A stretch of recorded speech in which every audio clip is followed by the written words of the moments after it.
presentation of Fox Sports. We are Baltimore. We are Arizona.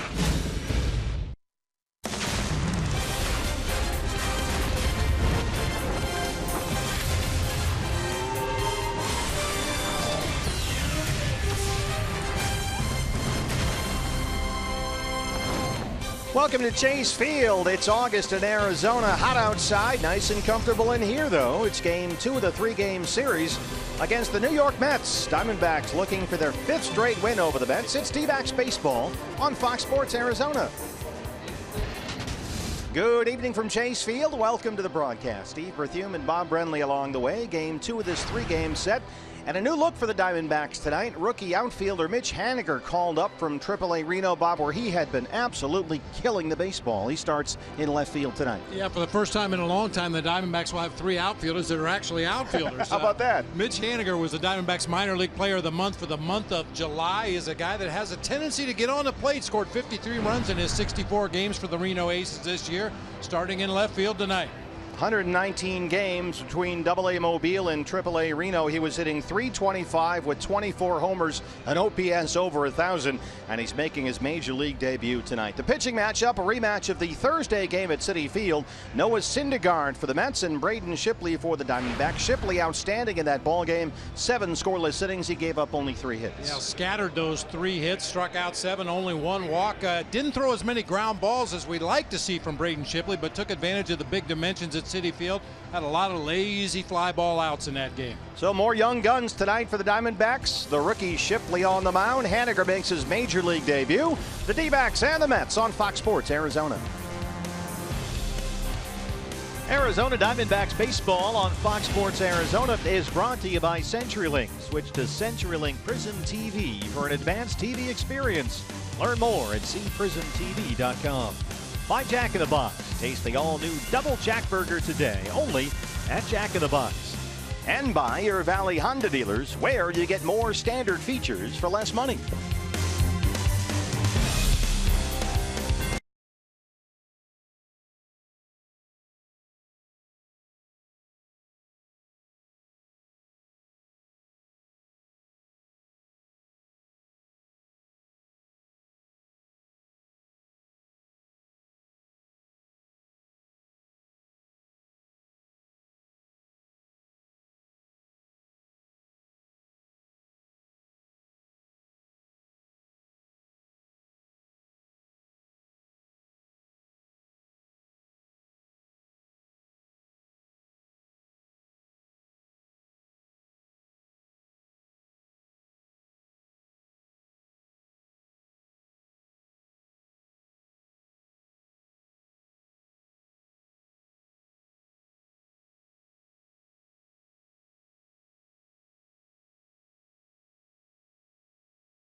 on Fox Sports Arizona is brought to you by Lone Butte Casino. Get in on big wins.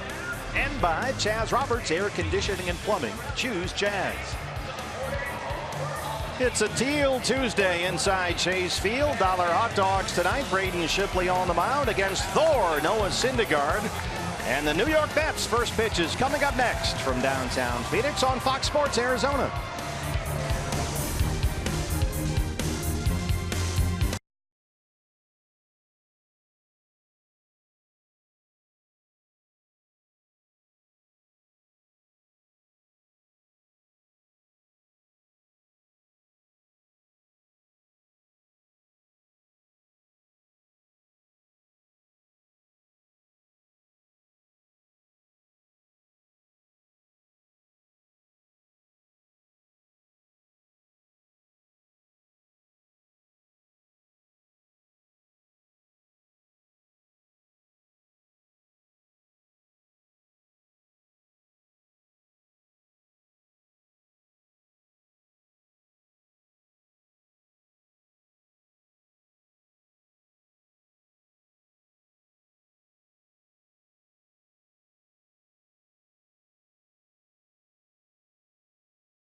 Inside Chase Field on a Teal Tuesday, it's Diamondbacks baseball hosting the New York Mets, the second of a three-game series. Nice and comfortable inside. Dollar hot dogs for all our fans here tonight. Every Tuesday in August here at Chase Field, every hot dog is only $1. The Mets are right at 500, 59-59. They're 3 games out of an NL wild card spot, Bob. They need every game they can get. Yes, indeed they do. Here's how Terry Collins is going to line them up tonight. Jose Reyes at shortstop, Curtis Granderson out in center field, Jay Bruce in right, James Loney at first base, Kelly Johnson at second base, TJ Rivera at third, Alejandro De Aza in center field with Rene Rivera doing the catching for right-hander Noah Syndergaard. Neil Walker a late scratch from the Mets lineup tonight. And your Arizona forward starting pitcher for the Diamondbacks. 5th major league start for the rookie Braden Shipley, 2-1, a 2.96 ERA. Wins over the Dodgers in LA and these Mets last Thursday in New York when, well, he was outstanding. 7 scoreless innings against the Mets, gave up only 3 hits and had 7 strikeouts. Yeah, retired the last 8 batters he faced in that game. Probably could have gone even longer. Threw only 78 pitches in his 7 innings of work in that ball game. He was just outstanding, but a big lead in the game, and Chip pulled the plug and let the bullpen get a couple innings of work. Take a look at our eye on defense for the D-backs, brought to you by Nationwide Vision Centers. The major league debut of Mitch Haniger. Wearing number 19, playing left field tonight. Good luck to Mitch Haniger. Michael Bourne out in center field. Yasmani Tomas over in right. It'll be Jake Lamb and Chris Owings on the left side of the infield once again. Gene Segura, Paul Goldschmidt on the right side. Wellington Castillo with a career-high 4-hit game last night behind the plate once again for right-hander Braden Shipley. And the crew chief Marvin Hudson behind the plate tonight. He'll have the balls and strikes. Well, that's incorrect. James Hoy is at third. Chad Fairchild is at second. Ryan Blakeney is at first, and Marvin Hudson is the plate umpire. Before we throw out the first pitch, our Valley Honda dealers, key to the game. What have you and your staff come up with tonight? Well, you know, last time out he was really good, so I'd have to say that Braden is in ship shape. Wow. As is your staff. That's A work right there. Jose Reyes set to lead it off. Diamondbacks 4-0 against the Mets this year. 4 straight wins. One shy of the D-backs record against New York. That was set back in 2002.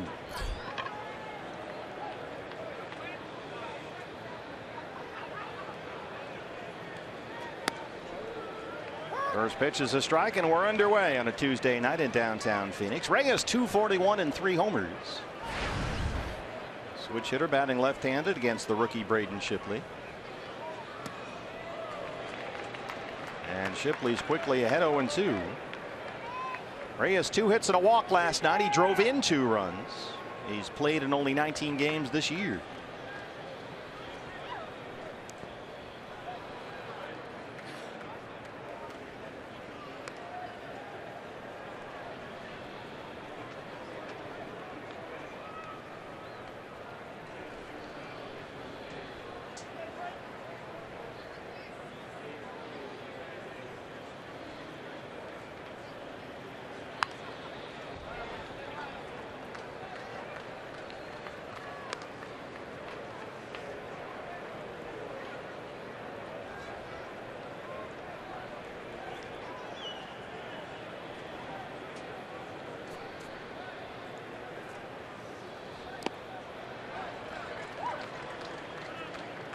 Two and 2 on Reyes.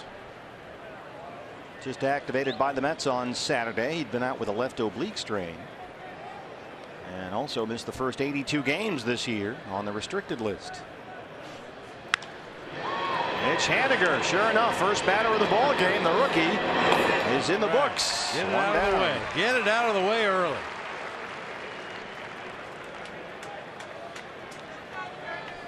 That'll bring up Curtis Granderson. Granderson in left field tonight for the Mets. 226 and 18 homers.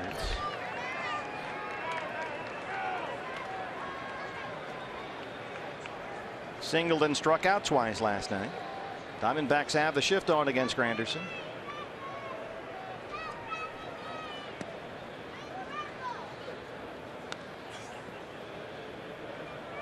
Mentioned it last night in passing, but notice that Curtis Granderson rarely leaves the batter's box. There's a little step back with the right foot. He'll get right back in that box, ready to go. Boy, how refreshing is that? Shave 20-25 minutes off games just by doing that alone. Yeah. Foul ground, third base side shift is on, so a long run for Owings, and CO has got it. 2 outs. That'll bring up Jay Bruce. Jay Bruce batting .252. He is tied for 3rd in the National League in both home runs and RBIs. Bruce singled and walked last night.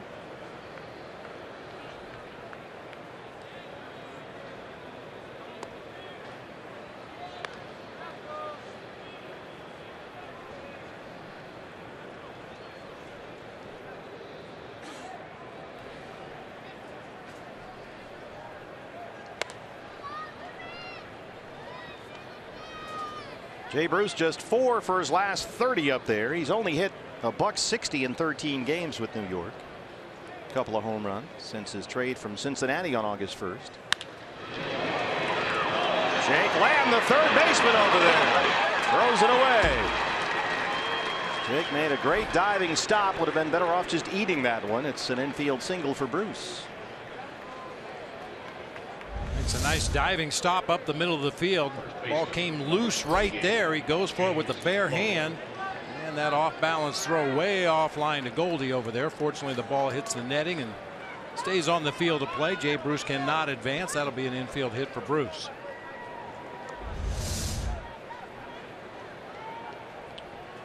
And now the left-hand hitting first baseman James Loney comes up. Diamondbacks will take the shift off and play him pretty much straight away. Loney 275 and 6 homers. He was 0 for 10 against the Diamondbacks at New York last week.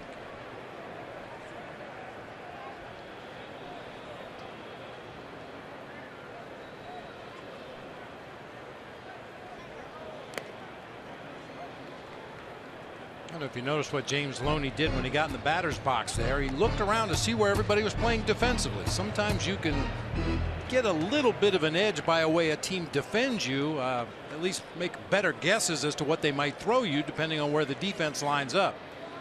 Former LA Dodger has played 50 games in this ballpark and hit almost 380.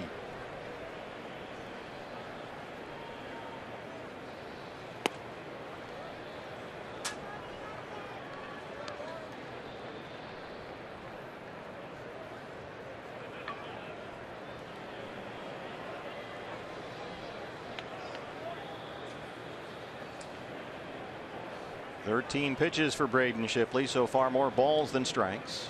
Behind on Loney, 2-0.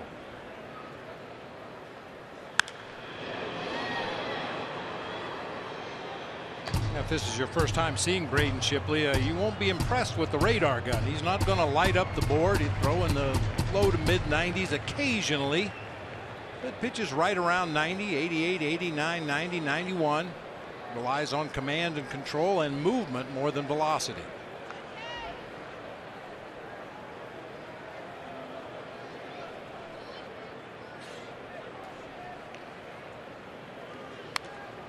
Now we saw Shipley last week against the Mets have a lot of success with, well, it was a pitch that was either kind of a hard changeup or a slow two-seamer. You tend to think more of a sinker given what he's thrown in the past, but it was certainly effective.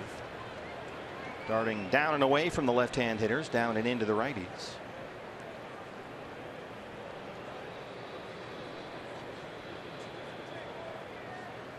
Two and two on James Loney.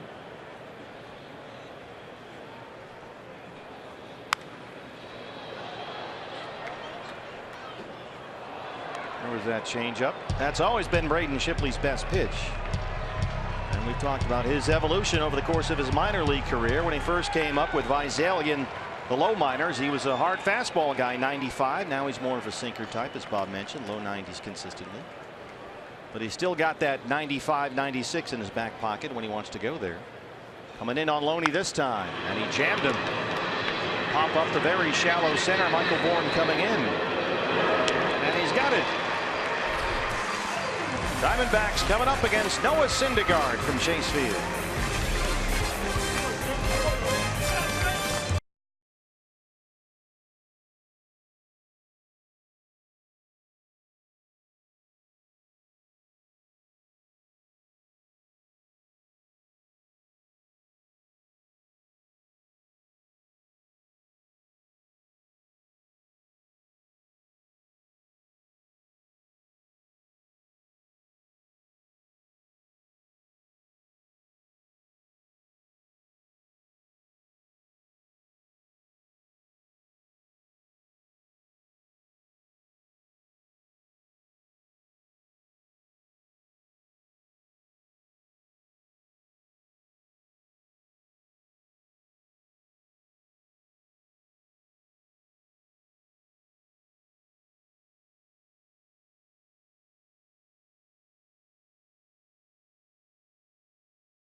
Your Arizona Ford starting pitcher for New York is Noah Syndergaard.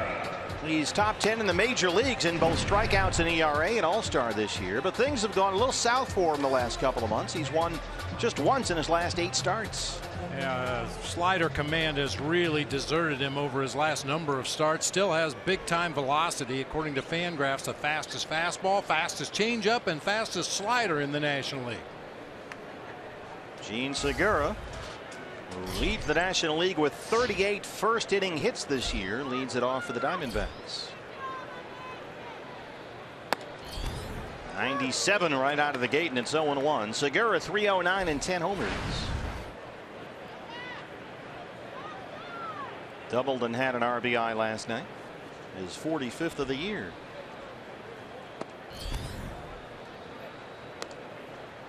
Two pitches in, 97 and 98. I guess you know where you stand with this guy. Starting to get loose.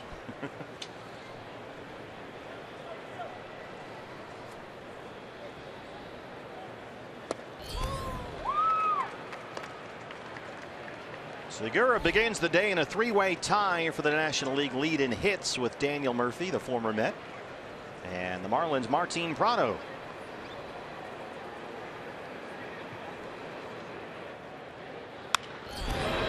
Squib shot, and Kelly Johnson's got it. Let's take a look at the lineup for Chip Hale's Diamondbacks tonight. Gene Segura at the top playing second base. Michael Bourne making his way to the plate now. He'll be out in center field with Paul Goldschmidt at first. Jake Lamb at third. Yasmani Tomas in right. Wellington Castillo behind the plate. Mitch Haniger in left field. Chris Owings at short, and Braden Shipley on the mound. Michael Bourne. Michael had a couple of hits last night in the series opener, and he looks at ball one. 99 from Syndergaard. So he's already hit that number a few times. Bourne 258. He's got 3 homers.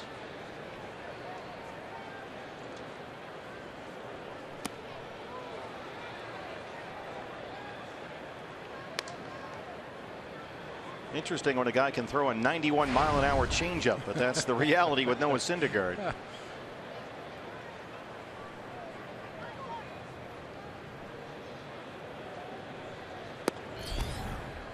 100 from the big right-hander, and it's 2-1 on Bourne.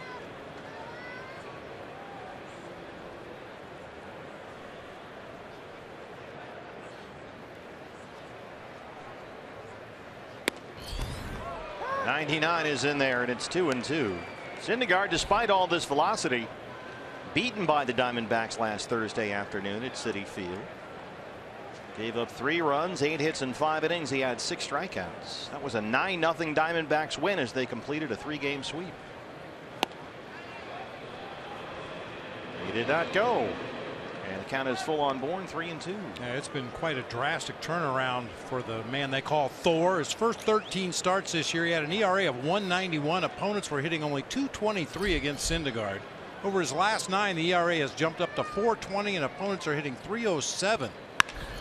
Michael Bourne gets that down in left center.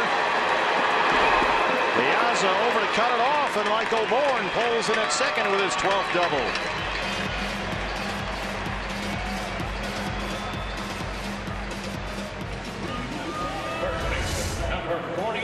Capper off the bat of Michael Bourne, really good on low pitches. That one at 100 miles an hour, middle of the plate, knee high, and just slaps it out in the gap in left center field for a double. Boy, Michael Bourne has now hit safely in 4 straight games, 7 of his last 8. He's got 12 hits over that span, a 1-out double for Goldie.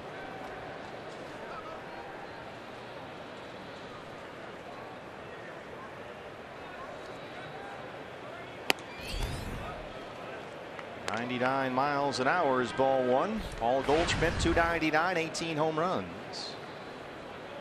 And Goldie, after he was 1 for 10 in the 3 losses in Boston over the weekend, had a big night last night. 3 hits and a walk, and a double and a triple. Scored 3 times. That's in there for a strike. 1-1 on Paul.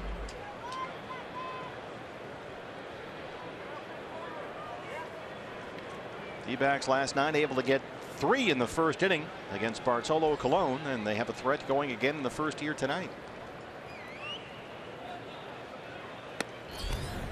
100 miles an hour. Well, that's become frequent right away here for Noah Syndergaard in this first inning.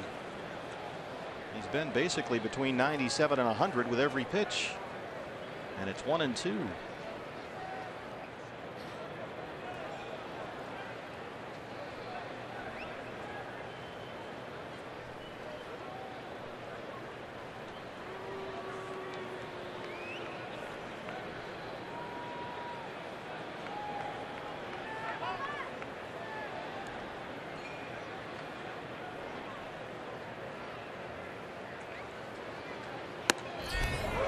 strike three. 99 miles an hour fastball rings up Goldie for the second out. It's tough to hit, tough to catch, and tough to call occasionally for a plate umpire when a guy's regularly approaching triple digits. That one may have caught a piece of the inside corner there to Goldie. Jake Lamb now. Jake batting cleanup tonight.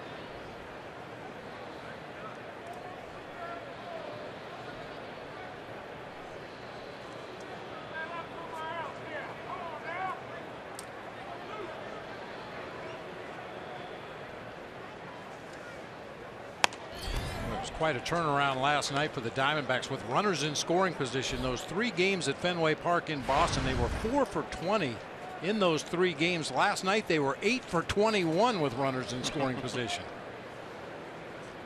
Good night to be a D-back last night. 10 runs on 16 hits. 1-0 on Lamb. Boy, Syndergaard, anytime he throws anything below 97 miles an hour, he really can't locate it. And it's 2-0 on Jake. 271 and 24 home runs for Lamb. Which begs the question, why bother? You know, if you're rushing it up there at 100 miles an hour until the opposing team starts to hit it hard, why mess around with off-speed stuff? Here's another one.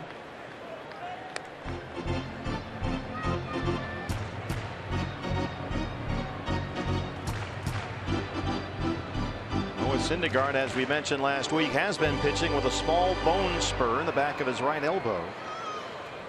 He's had some anti-inflammatories, but says he can pitch through it without any pain. It will flare up from time to time on him, but he did some tests, had an MRI, no structural damage in there, but he's determined to pitch through it.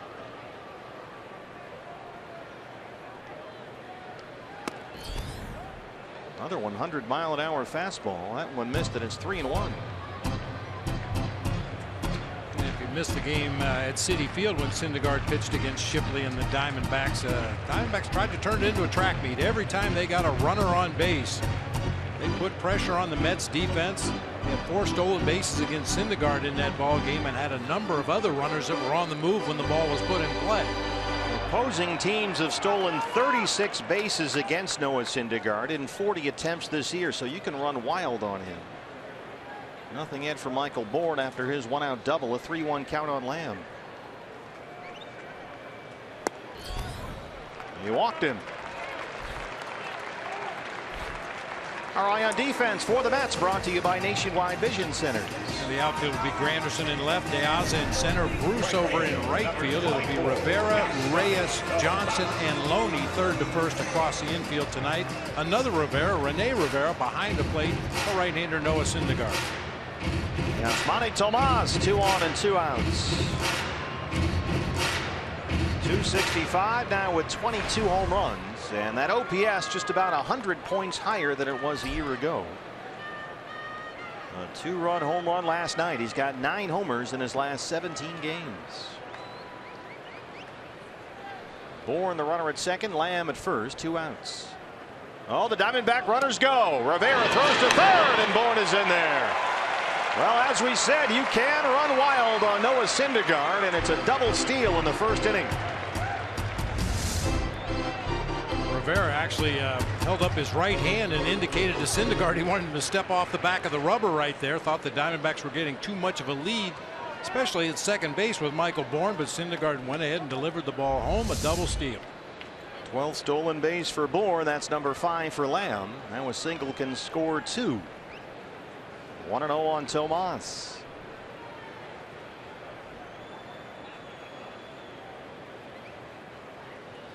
He hits it right at Reyes, a one-hopper to the shortstop, and Syndergaard strands a pair. We are through one at Chase Field. No score. The D-backs and the Mets.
Inning at Chase Field. Greater coverage of baseball brought to you by T-Mobile. A look around the rest of the National League West.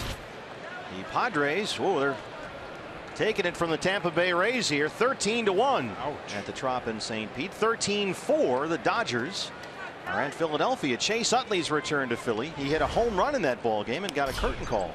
Actually, he's hit 2 home runs. Added a grand slam. Oh, wow. Probably didn't get a curtain call for the second one. One's enough. Here's Kelly Johnson. And even Utley admitted that there was going to be emotional for him to go back to Citizens Bank Park for the first time after all those years in Philadelphia where he won a World Series. But homered there, had a big curtain call, got a nice ovation for the fans. See, they can even be nice in Philadelphia. Yeah. They're always nice to us when we go there. Momentarily. Yeah, at first. Johnson 242. He's got 7 home runs. Walked as a pinch hitter in the ball game last night. Neil Walker was a late scratch. He was in the Mets' original starting lineup, the red hot second baseman. But we are told he had to leave the game because of back spasms. However, it's just a coincidence maybe that his wife is due to give birth today to their first child. The couple still lives in the Pittsburgh area. But we're told it's not a baby, it's a back for Neil Walker, so he's not in the lineup for Terry Collins. And Johnson's in there at second, 3-2 now.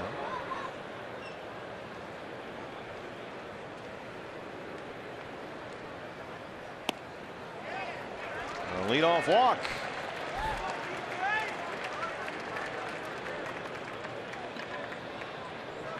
There's the rookie third baseman T.J. Rivera.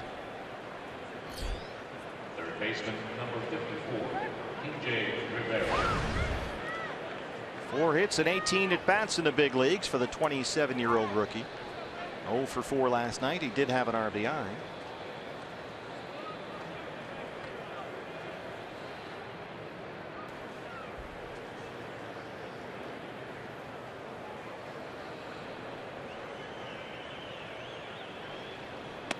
You know, we've seen Braden Shipley yield different results in every start he's made so far. If you go back to the debut at Miller Park in Milwaukee, left some pitches up, gave up 3 home runs, but then 11 ground ball outs at Dodger Stadium.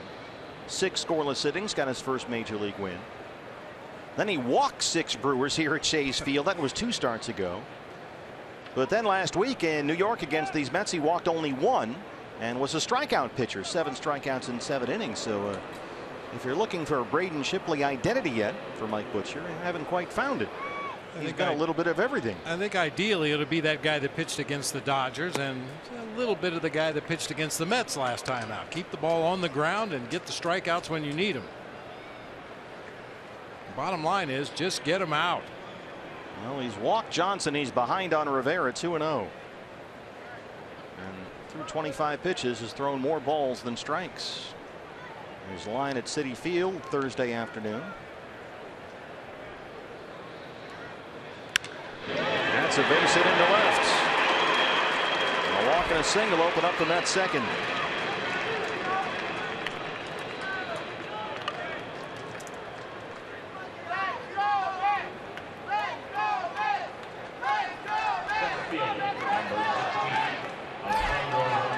Alejandro Diaza in center field tonight. 186, 3 home runs. He struck out as a pinch hitter last night. Here comes Mike Butcher.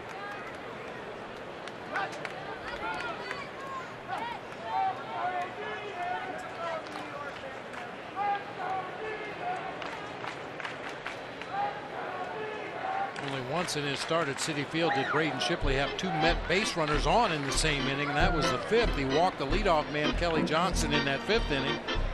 Gave up a base hit to Rene Rivera later in the inning, but then punched out Matt Reynolds and the pinch hitter Curtis Granderson to get out of the inning unscathed. In that start, Tuffy Gozowich was behind the plate, and Tuffy said that Braden really used all his pitches well. He missed some barrels of the bats, got bad contact, and was able to keep his pitch count down, but he's not been as effective so far tonight. 2 on, nobody out for Diaza.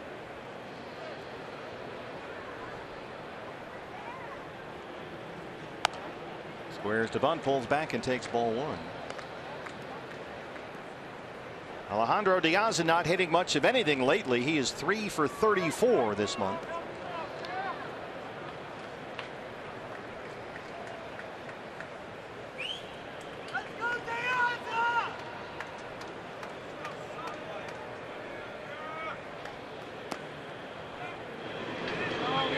Blakeney says no. When you're 3 for 34 for the month, figures that your numbers with runners in scoring position aren't going to be very good. He's batting only .075 with runners in scoring position this year. 10 strikeouts in 27 at bats. But another case of Braden Shipley falling well behind in the count in this inning. 2-0 pitch. Laces it to shortstop, and Owings is there for out number 1.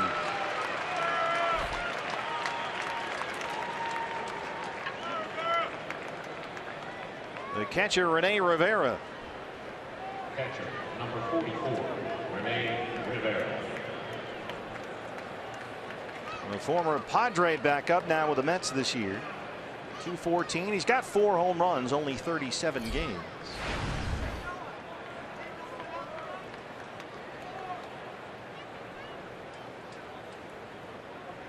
Two seasons in San Diego, 2013 and 14. Spent all of last year in Tampa Bay with the Rays.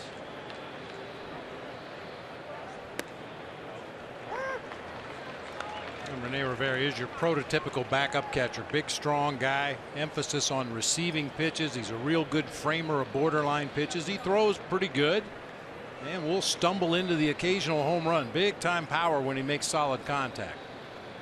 Shipley able to steal a strike with a first pitch breaking ball. That fastball down at the knees, and he's ahead 0-2.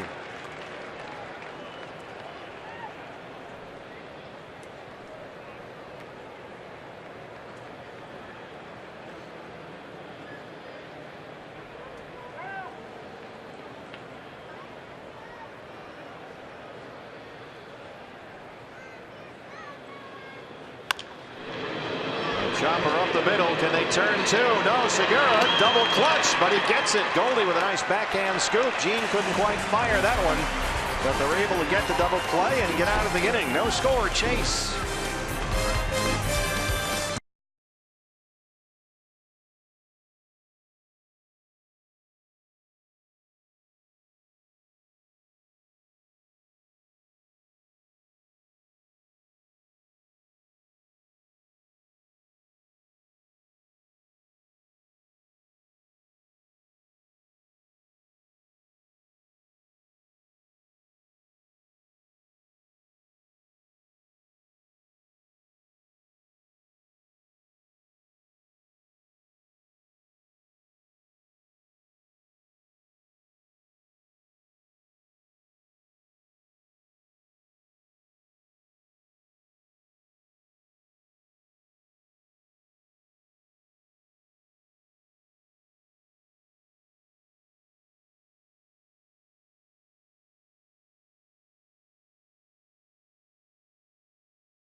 Welcome back. I'm Kate Longworth. No score as we head to the bottom of the second with a very familiar matchup as the Mets and Diamondbacks square off for the 5th time in 8 days. Now, Paul Goldschmidt told me with these starters making back-to-back starts against the same team, the key for the Diamondbacks is to avoid the trap of thinking they have everything figured out because they had such success last week. He said it'll be a bit of a guessing game in these early innings, wondering if the pitcher will alter or stick to his game plan he had last week. But in the end, the key for the D-backs is to not be overconfident because that could come back to hurt them. Well, consistent 100-mile-an-hour fastballs will take care of that too. Wellington Castillo, his confidence should be sky high after the night he had last night. He'll lead it off with rookie Mitch Haniger on deck, about to have his first at bat in the big leagues. Well, he first pitch swinging, chops it up the middle. Reyes charges and throws him out. 1 pitch, 1 out. Here comes Mitch Haniger's first big league at bat.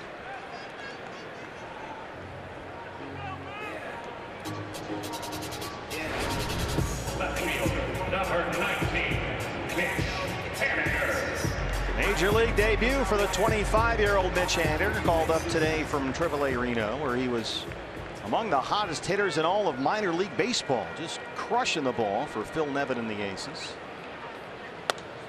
And his first big league at bat is against Thor.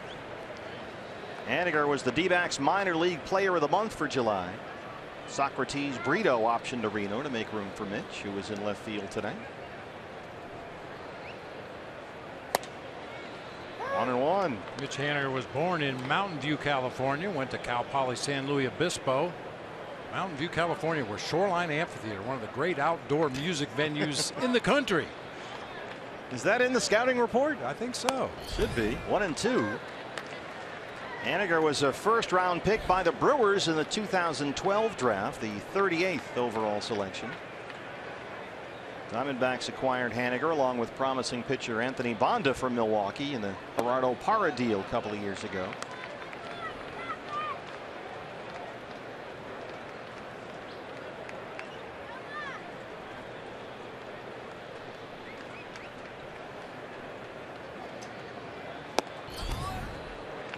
Missed at 99, and Mitch has worked it full 3-2.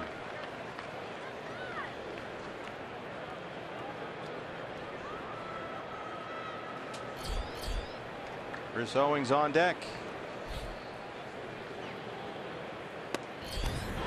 Called strike 3.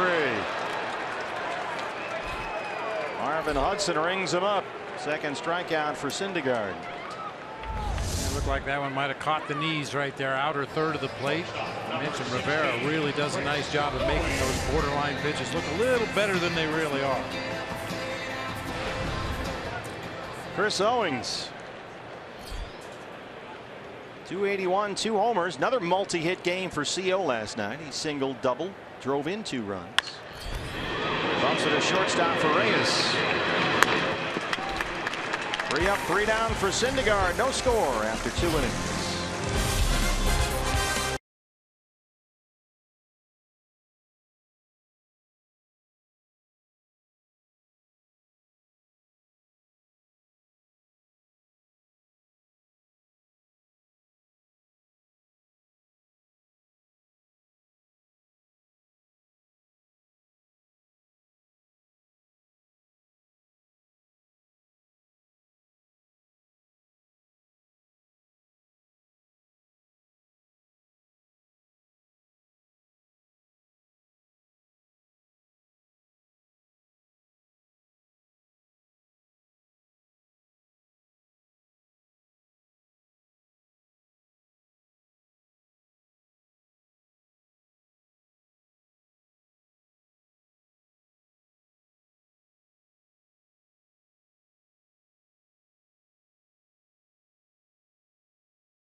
Two hitters for the Mets due up in the top half of the 3rd inning. Time to take a look back at baseball history, brought to you by Geico.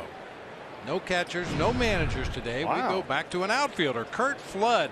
8 consecutive hits against the Dodgers in a doubleheader on August 16th, 1964, and Sandy Koufax pitched game 1. That's a good day. 8 knocks. Kurt Flood was a great player, and certainly a very historic player in the history of baseball's labor negotiations. Noah Syndergaard leads off the 3rd against rookie Braden Shipley. Braden has not been at his best so far tonight. The command has been a little erratic. He worked out of trouble in the 2nd with a line drive to shortstop and a double play ball. Given up 2 hits, both singles. He's walked 1. 1-1 on Syndergaard, who's got a couple of homers this year.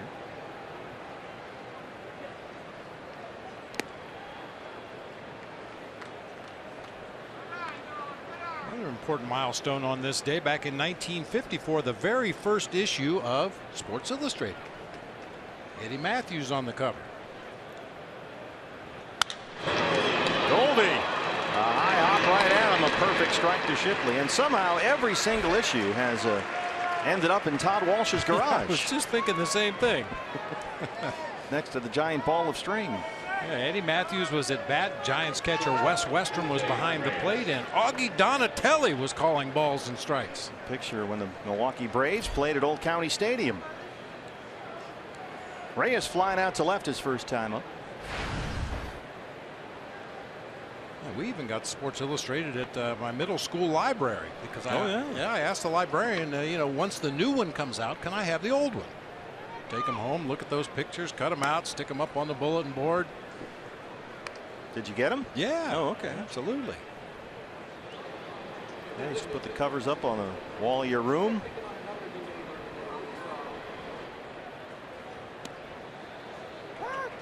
Well, Marvin Hudson likes that low ball. Woo. A lot of low strikes already in this game. Curve ball from Shipley, and it's 1-1. In the air, right center, Bourne on the run, and he tracks it down.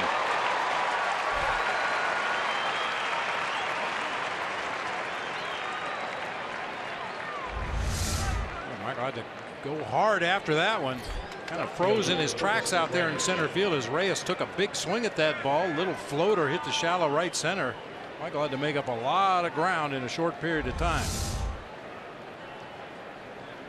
Curtis Granderson, they're starting to get on Curtis Granderson in New York. He's 5 for his last 39 right now. The production has just not been there.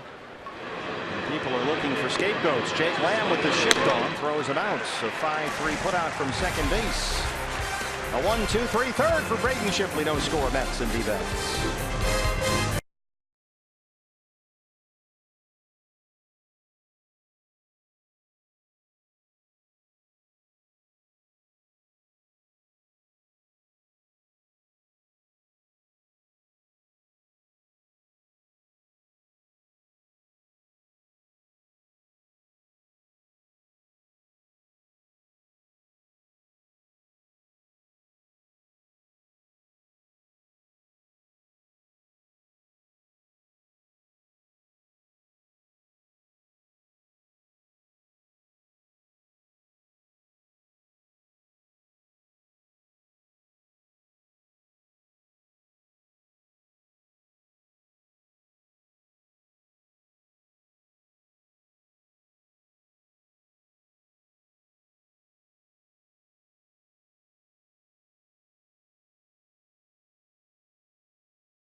Hey fans, D-backs 2017 season tickets are on sale right now, and you can customize your own ticket plan with a series, a weekend, or a half season, or you can go all in with full season seats that include all the benefits. Season ticket holders enjoy the lowest price possible and get perks like early entry and exclusive events. Find out more at dbacks.com/season tickets. Braden Shipley, the pitcher, leads off the Diamondback third against Noah Syndergaard, who has retired 4 in a row.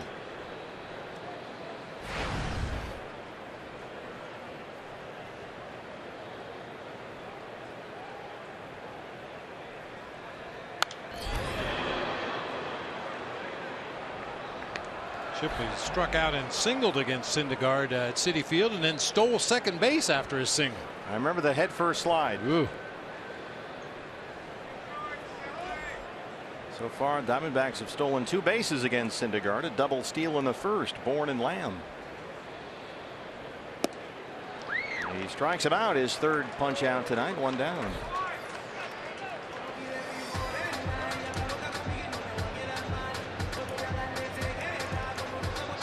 Gene Segura now 0 for 1.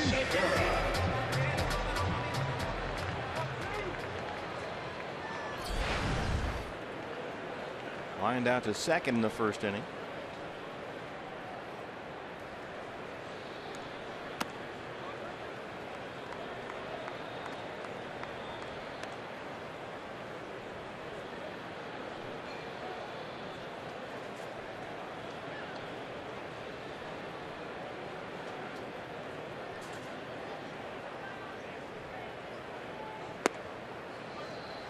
Syndergaard going with more off-speed stuff and breaking balls the second time through, maybe. Not everything is 99 or 100 like it was earlier. Yeah, his changeup and slider are nearly the same velocity, right around 88, 89 miles an hour. In the hole, Reyes can't get a handle on it. Segura's aboard. Second hit for the D-backs. Hey fans, the D-backs home run tonight means a free jumbo jack tomorrow at participating Jack-in-a-Box locations with the purchase of a large drink. And we'll see if Segura is off and running here. He had another stolen base last night, his 23rd of the year. Michael Bourne doubled and stole the bases first time up.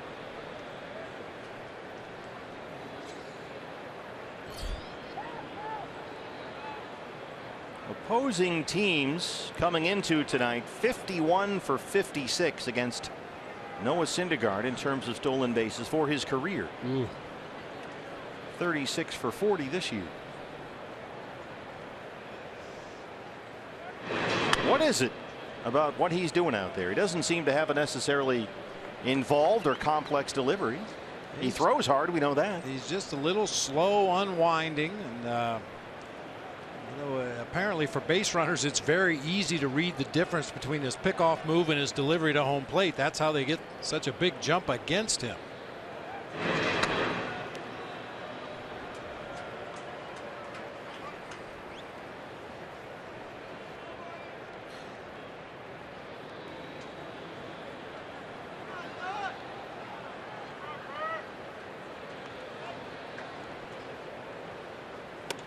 Whoa.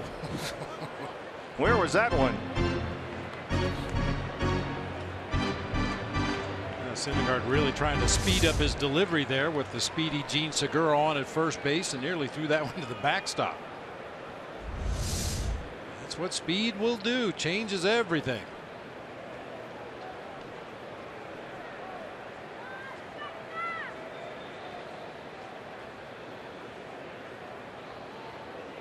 Long set by Syndergaard. Segura holds. Late time granted by Marvin Hudson back there. You got to think it's in his head at this point. Oh, I think so. I mean, he's not even used to making throws to first base. He just doesn't pay a lot of attention to base runners, period. I think back to Greg Maddux in his playing days, he never paid any attention to base runners because he figured I'll get 3 ground balls before he steals his way around the bases, and usually he was right. Syndergaard with that big fastball, and when the slider's working well for him, he figures I can strike out 3 guys before Gene Segura steals his way around the bases. Top 10 in the major leagues in strikeouts, Noah Syndergaard.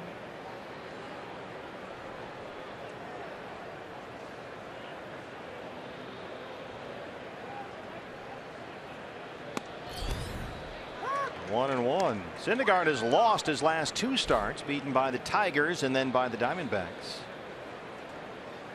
Syndergaard beat the Cubs on July 3rd. At that time, he was 9-3 on the year, but since then, 0-4 in 6 starts.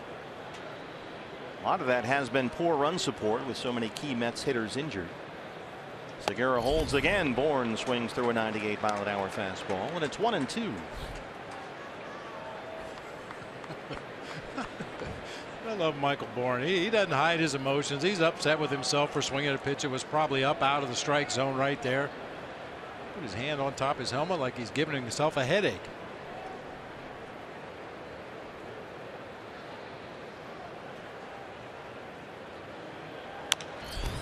Tapped over the mound. Backhand on the short hop by Johnson. And that's the second out as Segura gets behind the defender and sneaks into second. First baseman, Paul Goldschmidt. Here's Goldie. Well, does that get in your head as the hitter if you know, all right, this guy might throw 100 a couple of times in the AB. I got to get this thing started earlier. Oh yeah, absolutely. I mean, you have to make adjustments, and when you're facing a high velocity pitcher like Syndergaard, you know that when you step into the batter's box, everything has to be a little quicker. If you can't be quicker, you've got to start sooner.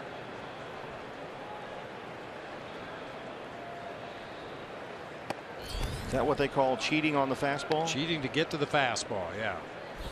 That one missed at 99. He's at 40 pitches, 23 strikes.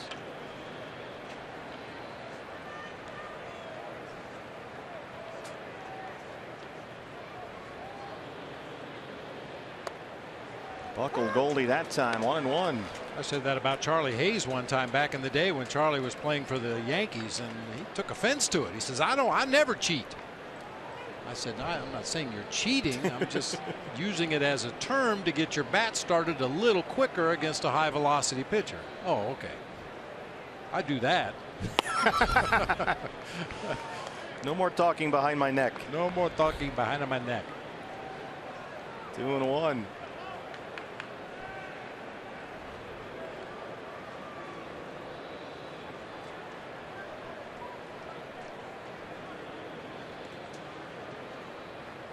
Oh, Segura got a big time jump. He's at third by the time the pitch gets to Rivera at the plate. Syndergaard never even looked back there. This is silly.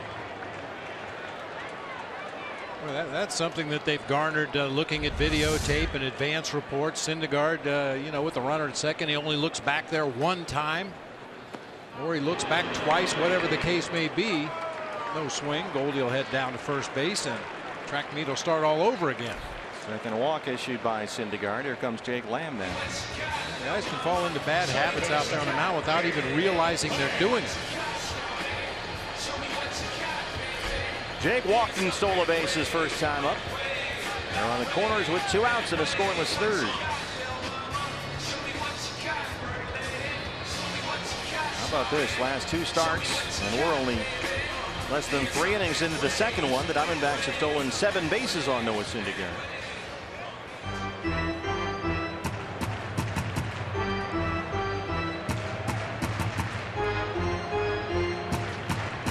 Gene Segura at third, Paul Goldschmidt at first. Jake Lamb up there. Jake had a couple of RBIs last night, including a base hit. That snapped an 0 for 21 for him after he was hitless on the last road trip. Chance to give the Diamondbacks the lead with 2 outs in the third.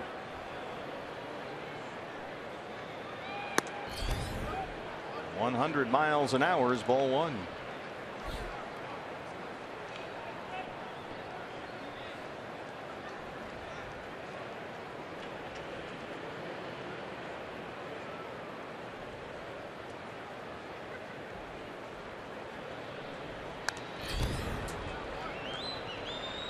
You mentioned this last week in New York, Bob. Some guys, when they're throwing 92 or 93, it looks like their max effort 110%. This guy looks like he's just kind of soft tossing out there. Playing catch with Rene Rivera. Yeah, just a nice, easy delivery, but all the body parts are right where they have to be in order to generate that maximum velocity. Rivera seems to do a really good job getting Syndergaard through these starts. He's two work together often for Terry Collins.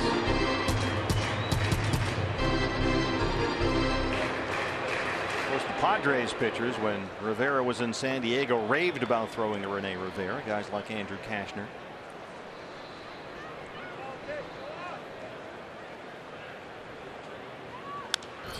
One and two.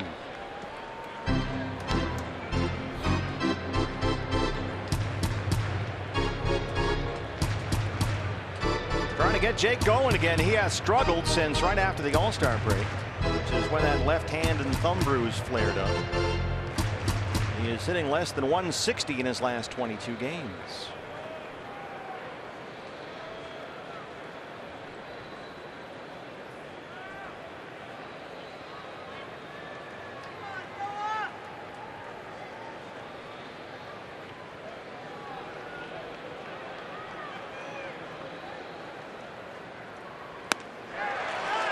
Struck him out. Went for the off-speed pitch and got him. Diamondbacks strand two. No score at Chase Field.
As we head to the top half of the fourth inning. Hey fans, we invite you to participate in Gila River game nights by signing up on one of the interactive kiosks located right here at Chase Field during any Diamondbacks regular season home game.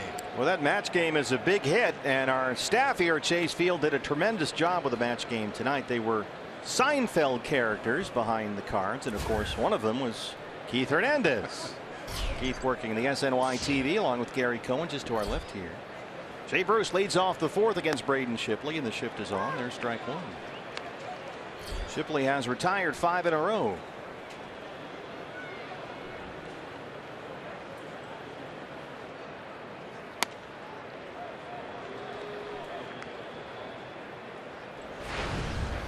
By the way, we did get our what has now become an annual rite of passage, the barefoot frantic Keith Hernandez scouting report, when Keith runs into our booth moments before first pitch barefoot and gives us the latest on the starting pitcher for the Mets that night. And we were ready for it tonight, and our crew, our crack staff, actually I think recorded it in action so the fans and the viewers can get an idea of Keith's preparations, if you want to use that term. 2-2 on Bruce. That's right in front of Tom Goodwin coaching at first. Nice backhand play down there by the general, Kathy Grant. There is Keith. Well, you can't see his feet in the shot. You need to pan down a little bit. He's getting down. He's talking about Noah Syndergaard's. Don't know why it's always barefoot, but it always is. Mitch Haniger's out there in his first big league game. I guess he thinks he's on Montauk and he's just walking along the beach. We want him to be comfortable, feel right at home. baseman James Loney. Yeah, it's two-seamer, four-seamer. There he is along with Gary Cohen.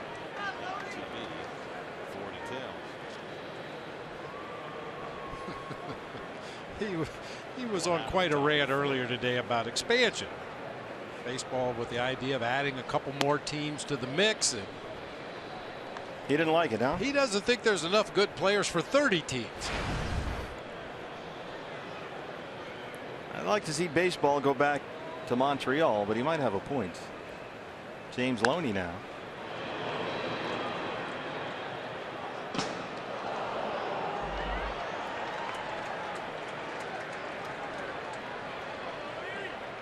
You want to expand? You want more teams? I don't know. You're supposed to have fewer games. Now you're going to add teams. Well, I think baseball needs to address the situation in Oakland and Tampa Bay before they think about adding more teams. Yeah, Manny Tomas is under this one. Another fly ball out for Shipley, 2 down. Yeah, those two stadium situations certainly need to get resolved. Yeah. I'm with you, though. I love going to Montreal. You know, we only went there once a year as a member of the Giants, but it was like going to Europe. Everybody speaking French. Food was a little funky, but it's a fun ballpark to play in other than the AstroTurf. And they're ready for baseball. They want their team back up there. They have those 2 exhibition games every spring. They pack the place in Montreal. Olympic Stadium. Kelly Johnson off the side of the mound. CO smothers that one, throws him out. Braden Shipley settling in. He's retired 8 straight Mets. Bottom 4 coming up.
Backs fans, if you can't catch the games on TV, you can stream them live on your mobile device with the all-new Fox Sports Go app.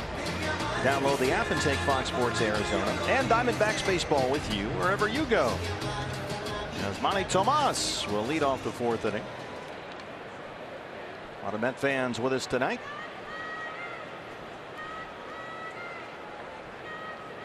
She's checking out all the guys in D-backs t-shirts to try to dump that guy wearing the Mets shirt.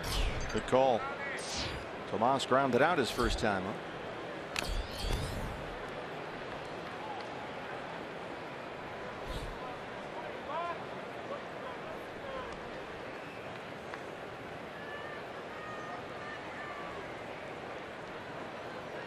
Rene Rivera behind the plate tonight. He's usually back there when Syndergaard is on the mound.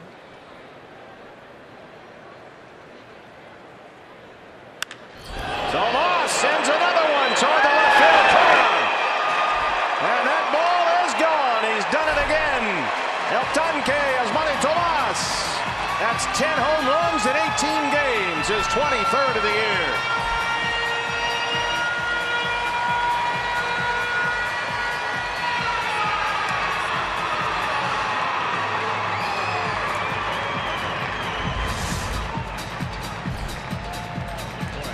fastball inside. I mean, a big fastball inside. That's a marked improvement for Yasmani Tomas. He had trouble with high velocity pitches throughout most of the first half of the season. To see him turn around a Noah Syndergaard fastball that was probably off the plate inside, and once again keep it fair down that left field line. That's amazing. Yasmani Tomas hitting over 300 since the All-Star break, including now 10 home runs.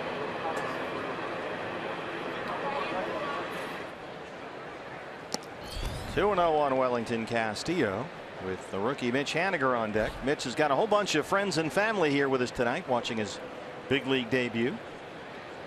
Castillo grounded out his first time up. He's from the California area, so most of the friends are going to show up this weekend in San Diego. 2-1.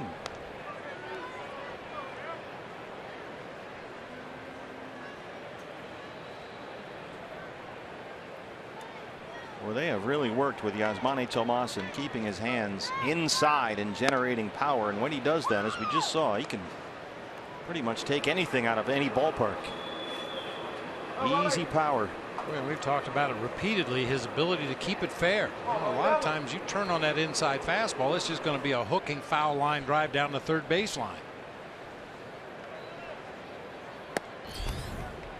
That one missed it. It's a full count, 3-2. The one tonight, 110 miles an hour off the bat.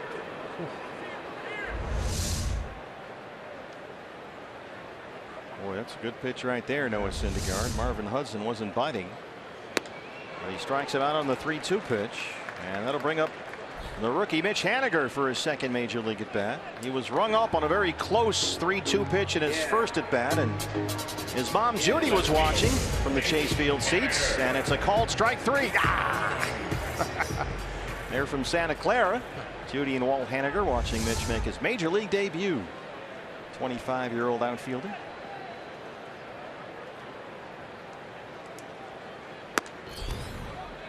It's great that his parents can be here to see his major league debut. Doesn't always work out that way logistically, depending on where you're at and where the team is and where Mitch is coming from to get here and where the parents have to come from.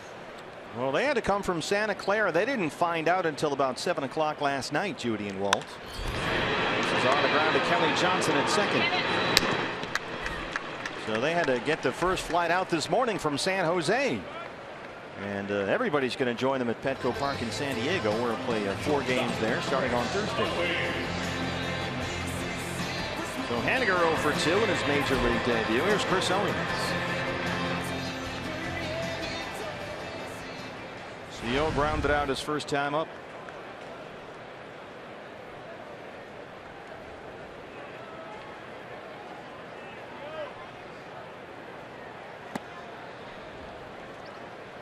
A 90-mile-an-hour changeup. Boy, it's got to be tough when you're expecting 99 or 100 and you get 90. Knowing you have to get started earlier anyway. There's another one. We've seen better sliders from Syndergaard tonight already in the early going than we saw in his entire outing at Citi Field. Just couldn't get the downward movement on that pitch. It was very flat, very hittable, stayed on the same plane, threw a lot of them right in the middle of the plate. See it in the low 90s, that hole at bat, and got Owings to strike out, but Yasmani Tomas has hit another home run. El Tanque is 23rd of the year. That's 10 homers in 18 games. It's 1-0 Diamondbacks.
Diamondbacks a 1-0 lead as we head to the top half of the fifth. Hey fans, the D-backs are offering $1 hot dogs at Chase Field every Tuesday this month. That's right, $1 hot dogs during each Tuesday home game in August. Get your Teal Tuesday ticket at dbacks.com.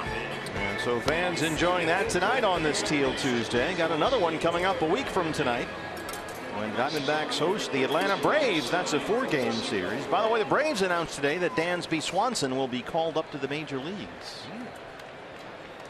They freed up a roster spot, so the former Vanderbilt shortstop, #1 pick overall by the Diamondbacks last year, will make his big league debut soon. We may see him here next week at Chase Field. TJ Rivera leads off the fifth against Braden Shipley, who has retired 8 straight bets and now has a 1-0 lead.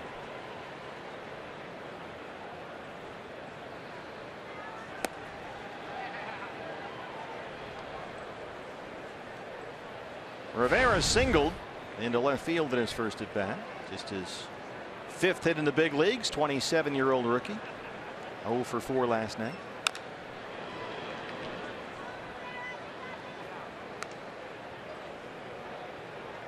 I'm sure these guys faced each other. Braden Shipley at Reno and Rivera at Las Vegas in the Coast League. Rivera was hitting .349 at AAA when he was called up earlier. Fights that one off and dunks it into short right. A base hit. He's 2 for 2. A leadoff single for TJ Rivera.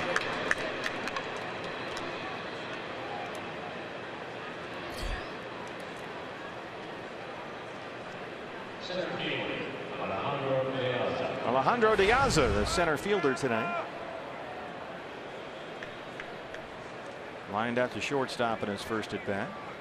3 for his last 35 up there.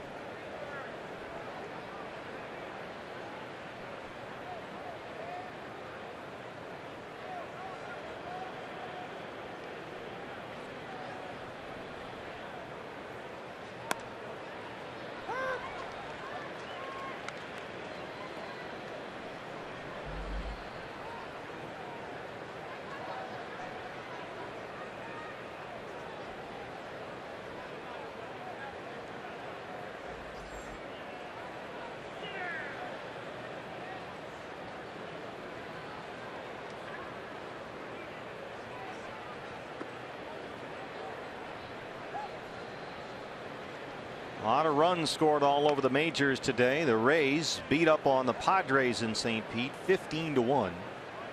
Dodgers beat the Phillies at Citizens Bank 15-5. Blue Jays are beating the Yankees right now 12-6.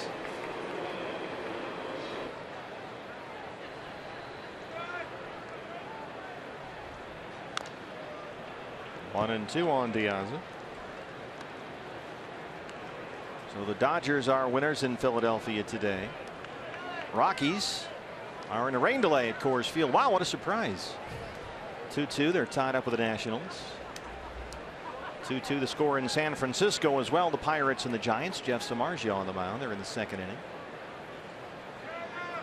And the Padres beaten in St. Pete 15-1.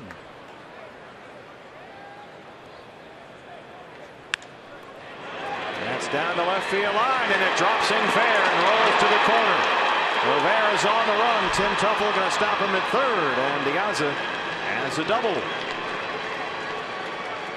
Let's have something going to open up the 5th against Shipley. 2nd and 3rd, no outs. De Aza just kind of fought that ball off to the opposite field right there. Wasn't hit particularly hard, but hit it in a good spot. Big knuckle curve ball. Stays up and out over the plate. Carves it down that left field line for a double.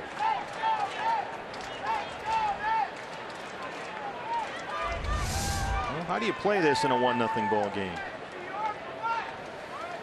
Well, I think the Diamondbacks are going to play the infield in. It looks like it anyway. They've already come in considerable distance for Rene Rivera with the pitcher on deck.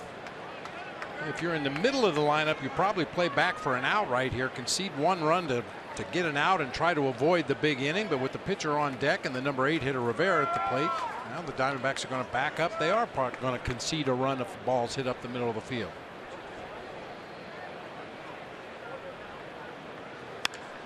Rivera drives it to deep left center field. Michael Bourne, what a catch! He ran it down. Rivera comes in and scores to tie the ball game. But what a play by Michael Bourne! Just under the home run porch out there in the deepest part of the ballpark.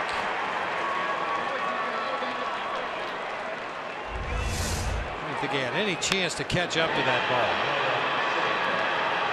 He puts his head down, runs to the spot out there at the 4:13 mark, crashes into the wall, and Alejandro De Aza got caught kind of spectating that time. Wasn't sure whether to tag or go halfway. He's still at second base. 1-1 ball game. The pitcher Syndergaard.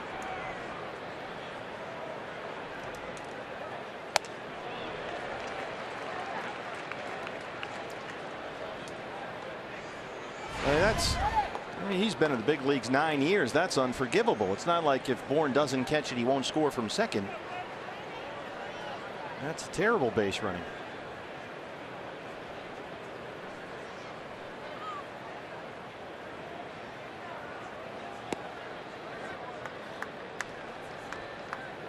Sometimes when you're in a little bit of a funk at the plate, which De Aza certainly has been, kind of clouds your thinking out there in every other aspect of the game. Yeah, apparently.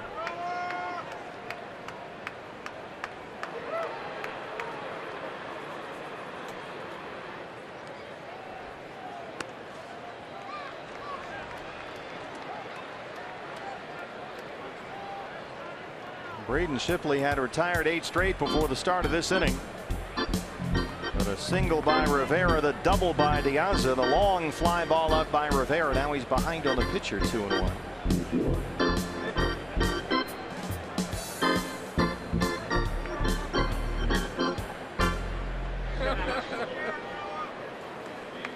Thor in the house.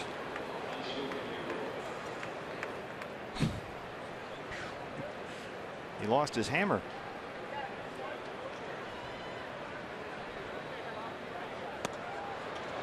That guy looked just like Fabio, didn't he? Just like. Yeah, identical twins. There he is, right on the cover of the romance novel right there.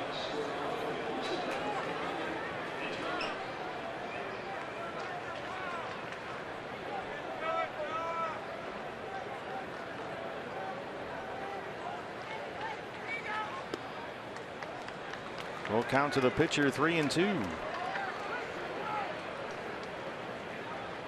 Was one of the highlights around Major League Baseball last night.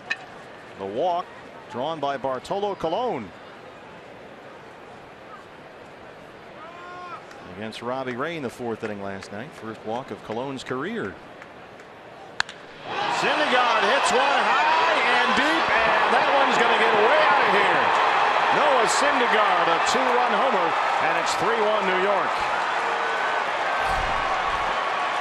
That was no cheapie. Ooh.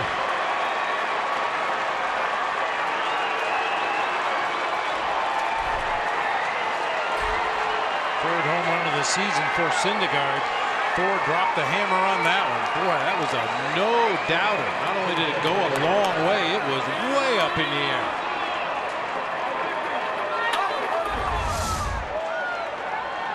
A center cut fastball. He takes a big hack every time he swings that bat and barreled that one up to right field. Jose Reyes.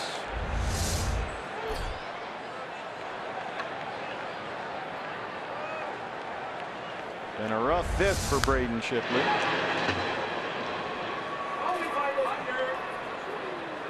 The 4th career home run for Noah Syndergaard, and as Bob said, his 3rd this season.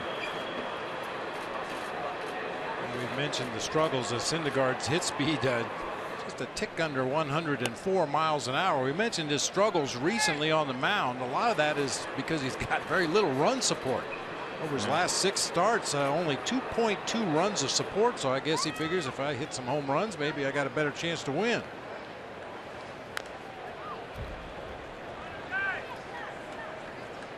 Three home runs this season, ties a Mets team record for pitchers. Previously held by Walt Terrell in 1983. Reyes so far 0 for 2.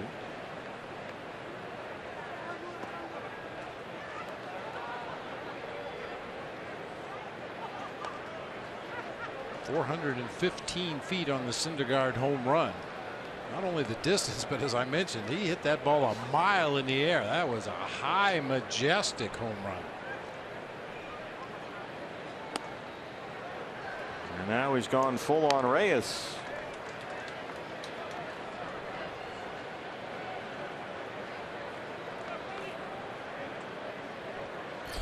Granderson on deck. Center field for Bourne, backing up. At the warning track, at the wall, and it's over his head. Reyes can fly, he's heading for third. And he's in there. The Mets have hit for the cycle in the 5th inning.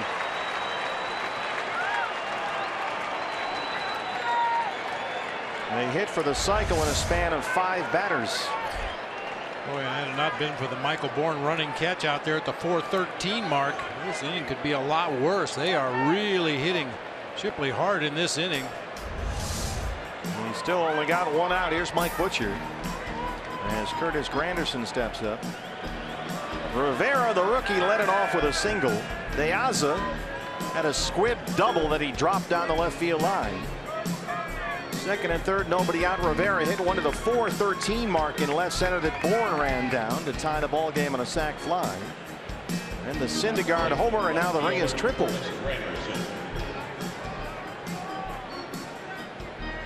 Curtis Granderson 0 for 2. Mets have now out hit the D-backs 6-3. 4 of those hits coming in this inning. Infield is in. Bullpen still quiet for the Diamondbacks. Shipley's spot is due to lead off the 5th.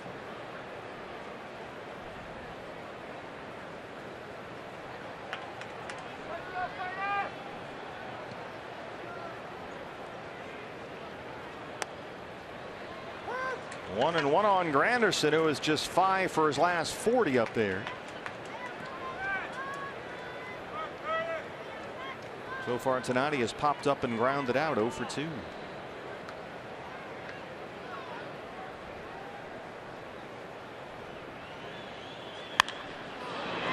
the air left field for Haniger. Reyes is at third. Haniger has it. Here comes Reyes. Here's the throw, and it's not in time. 4-1 New York. The RBI for Curtis Granderson. Unfortunately, Haniger couldn't get much momentum behind that throw. He's got a big arm out there in left field a couple years ago. Best outfield arm in the Brewers minor league system. Unleashes this throw, makes it at least respectably close at home plate, even though he caught it flat-footed.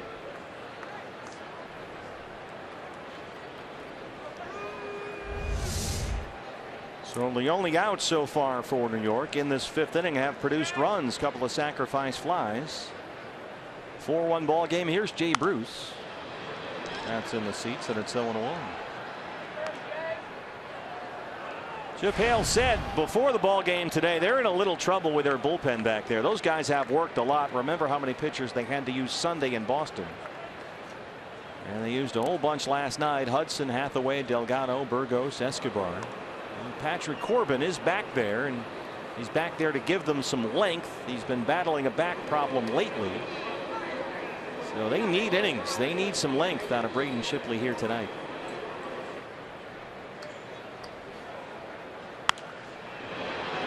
One and two.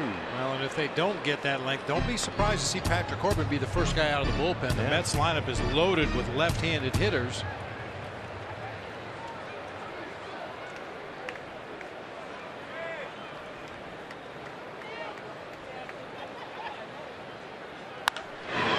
Over the glove of Goldie, and it's headed for the right field corner. Tomaso played off the wall, and Jay Bruce is in at second with his 23rd double. Boy, they are barreling up Braden Shipley tonight. A lot of loud contact in this inning for the Mets. That was a curveball working its way towards that inside corner of the plate, and Jay Bruce intercepted it and ripped it down into that right field corner for a double. 4th extra base hit in this inning for the Mets. They're 5th overall. The first baseman, James Loney. Loney is twice flying out. He's 0 for 2. Phone rings in the Diamondback bullpen.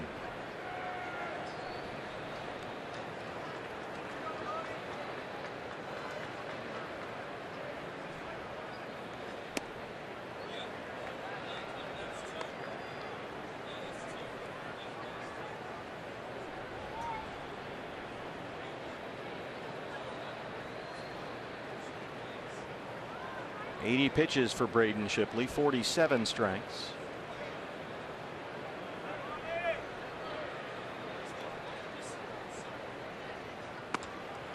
He's already thrown 3 more pitches than he threw in 7 innings of work against the Mets in New York. And Patrick Corbin is indeed starting to loosen up in the Sanderson Ford bullpen for the Diamondbacks. The bullpen was a big area of concern for Chip before the ball game today. It's a tired group back there. Zach Greinke got only 5 outs Sunday in Boston. Last night they used 5 relievers after Robbie Ray went 5 innings. 2-0 on Loney.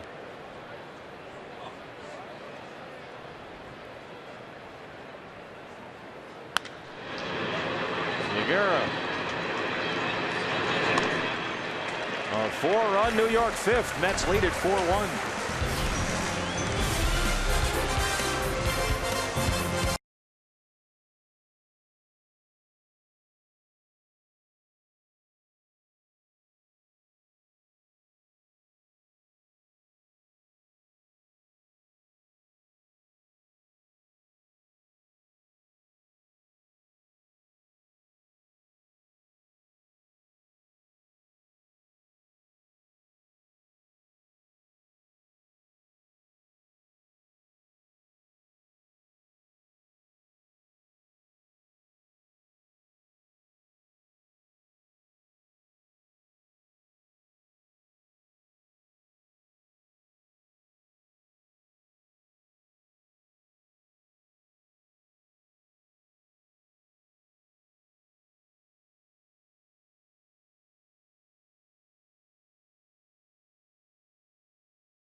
Down 4-1, and the Diamondbacks next Tuesday on August 23rd will welcome all ASU fans to the ballpark. We welcome the lovely Mike. Lovely. Well, it's kind of your thing. Now it's ASU night, so when you come to the ball game next week, you get this custom ASU D-backs cap. You gotta love that. It's a good look. Well, you know, and college kids are gonna love the fact that it's dollar hot dogs again next Tuesday. It's a win-win-win. You get a lower level ticket, only $15. That includes the custom-made ASU D-backs hat. And as Mike said, it's a Teal Tuesday, so that means dollar hot dogs. Yeah. I mean, you know, for college kids, what, ramen, mac and cheese, dollar hot dogs. That's the perfect. Yeah, that's what it was for me. Meal. Ramen noodle. When's the last time you had a ramen noodle? Oh, been a while. Thank goodness. What's going on with you these days? I'm just hanging out, you know, just trying to follow Vanessa's lead. I know yesterday she let you guys down by letting you know that I was going to be here today. We're always happy to have you. It's not that.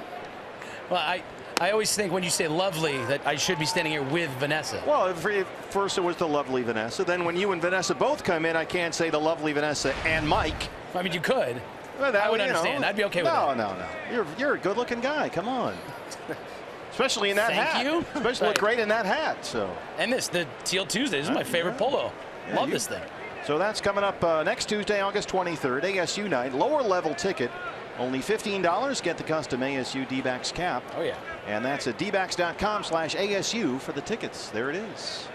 Our thanks to the lovely Mike. Keep up the good work, brother. Now my ASU hat, the squatchy's already gone off the top. The squatchy? Yeah, you notice. Is that a technical term? I think it is. It should be if it isn't. It's been referred to as a squatcho or a squatchy. But that's the little button on the top, yeah. right? Okay. Yeah. 3-2 on Braden Shipley. Well, we'll have to get you a new one. No, I took it off. Oh, all right, yeah. What's wrong with that? Well, you know, you got this button on top of the hat. Everybody's familiar with those, and you know, when you wear that and you're a catcher, back in the day when I used to just wear the soft hat, if you took a foul ball off of that, whew, you have a headache for a week. So I always used to take that little button, the squatcho, off. Squatchy. Now, do you still do that? Because you're a big hat guy. Yeah, it's just a force of habit. Rivera throws out Shipley, one away. Yeah, on door jams, you know how you close a door and the latch goes in that little hole on the other side over there. Well, if you put the hat in there, put the squatchy in there, you can pop it off. Then you dig out the little clamp on the inside and you're good to go. See, well, yeah, he's got a little purple one on there. It's kind of hard to see. There's a gray hat with a red squatchy. I bet if you asked 10 people, no one would know that it's called the squatchy. And they have to go. I think they're totally unnecessary. Gene Segura singled and stole the bases last time up.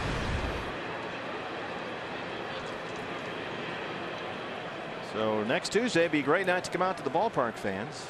Teal Tuesday, dollar hot dogs, ASU cap.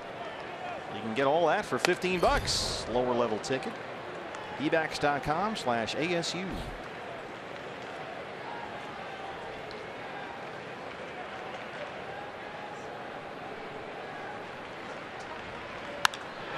Segura shoots one down the right field line. That's a fair ball.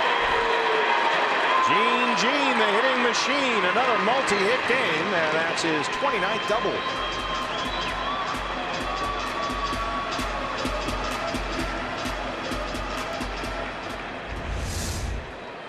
Raining extra base hits here in the 5th inning of this game. 4 in the top half of the inning by the Mets. Now Gene Segura with a double down into that right field corner. Really went down and dug that one out. You have the Diamondbacks 4 hits. 3 are for extra bases. The Segura double, the Bourne double, and the Tomas home run. Here is Michael Bourne, 1 for 2.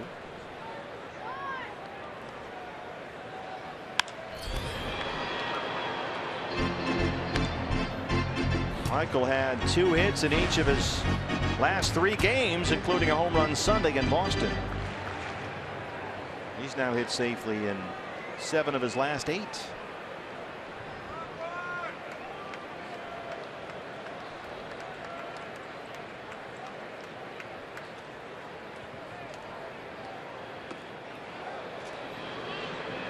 Yes, he went, says Ryan Blakeney at 3rd, and it's 0-2 on Bourne.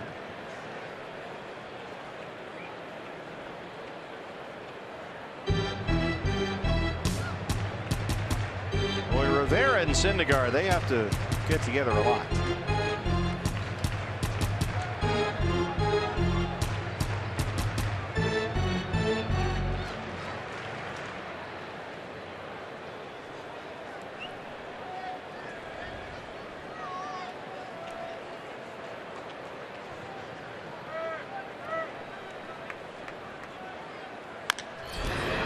Drop to first. Loney has it. Syndergaard has to hurry to beat Bourne to the bag, and he just does. Segura gets in at 3rd.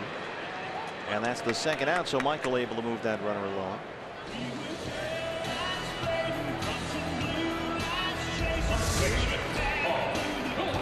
Busting it down that line, hoping to beat Syndergaard to the bag. Big guy got there just in time. Well, here's the D-backs big guy. Paul Goldschmidt has struck out and walked.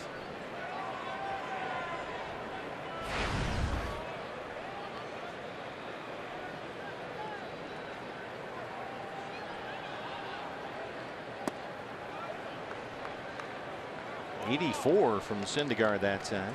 He will roll an occasional curveball up there. I think that's the second or third one he's thrown in the game. Usually the velocity on that curveball is in the low 80s.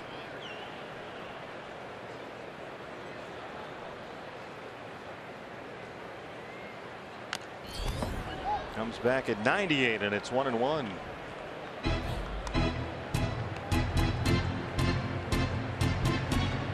Goldie last night, 3 hits and a walk, and a double and a triple. He scored 3 runs.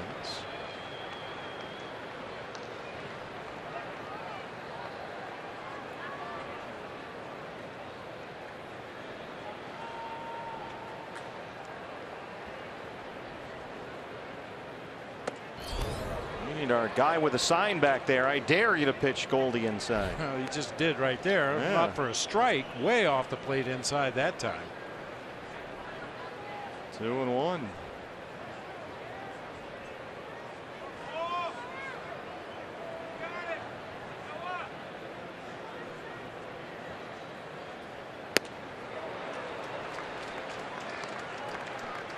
that's a sequence that has worked since Little League. Fastball in, slider away. Yeah. Especially when that fastball in is at 98 and the slider away is at 88.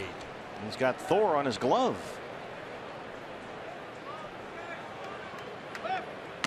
And 99 down and away puts Goldie away. That's 7 strikeouts for Syndergaard. He's got a 4-1 lead.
As we start the 6th inning here at Chase Field. What's next?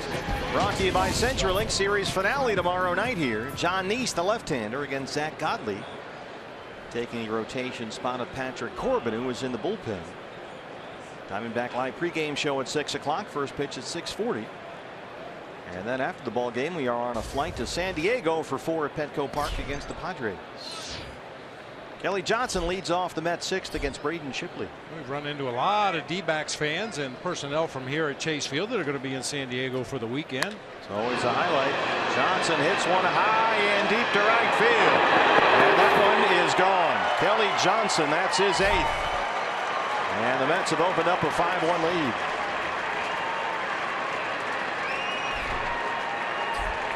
Well, Chip Hale showed some confidence in Shipley, letting him lead off in that bottom half of the 5th inning, hoping he could go back out here in the 6th and re-find it, but not a great start to the inning. Kelly Johnson with a towering home run near the pool area out there. That was a changeup working its way toward that outside corner, but Johnson reached out there and hooked it back to right field for another towering home run. No, we said we've seen a number of different Braden Shipleys this year. He's sort of taken on all forms so far through 4 major league starts as Rivera drops one into right center. The rookie TJ Rivera flies into second, and he's in there. He's 3 for 3. This looks like the Braden Shipley who in his big league debut at Miller Park in Milwaukee gave up 3 homers. And everything's up and he's getting hit hard. A homer and a double lead off the 6th. Center fielder Alejandro De Asa.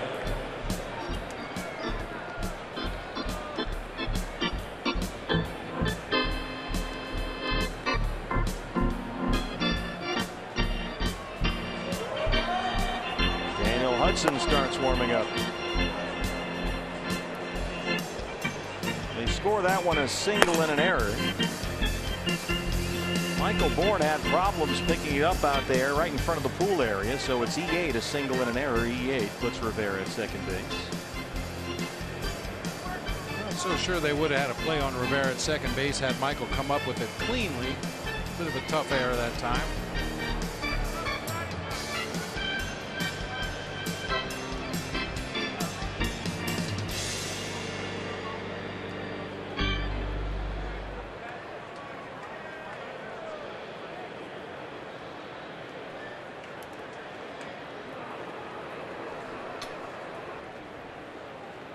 Alejandro De Asa doubled and scored his last time up. He's 1 for 2. Wheels are starting to come off.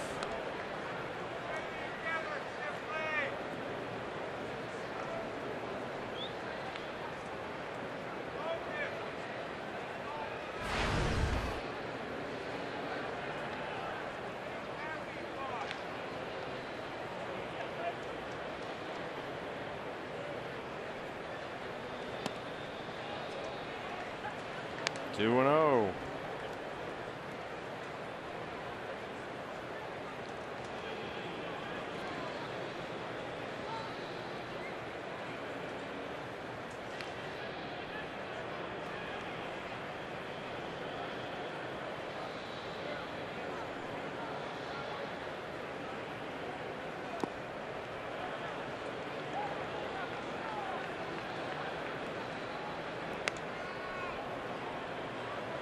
Braden Shipley threw his first 15 outs in the ball game.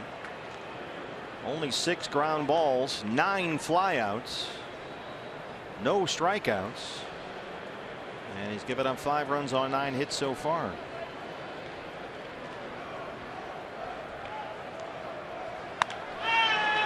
Laces that one toward the right field corner. This is going to bring the runner Rivera home. De Asa will take the turn and head for third. He's in there with an RBI triple.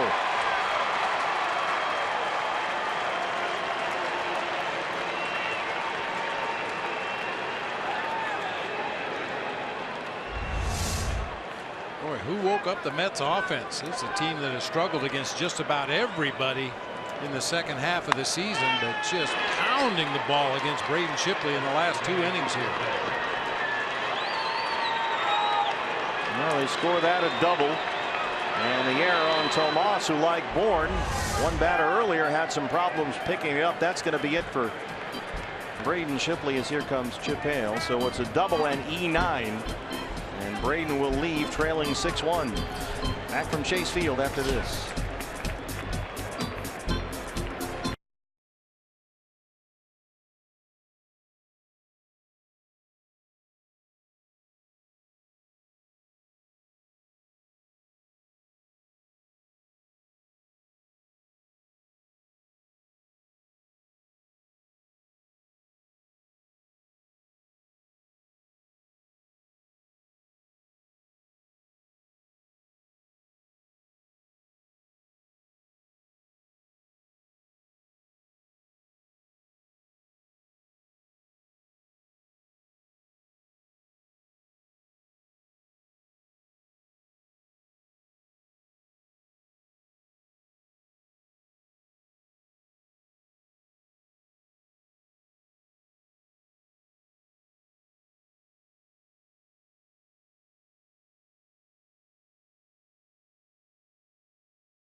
That's 6-1. A rough night for the rookie Braden Shipley. Now on in relief is the veteran Daniel Hudson. 50 appearances this year, a 6.54 ERA. Huddy worked in the ball game against the Mets here last night. Pitched a scoreless inning with a base hit, a walk, and a strikeout. He's pitched scoreless baseball now in 6 of his last 7 appearances, including each of his last 5. The biggest change for Daniel is just better command. He hasn't made as many mistakes in the middle of the plate, and when he has made those rare mistakes in the middle of the plate, for a change, they're hitting the ball at defenders. Rene Rivera, the catcher, with Diaza at third. Still nobody out here in the 6th.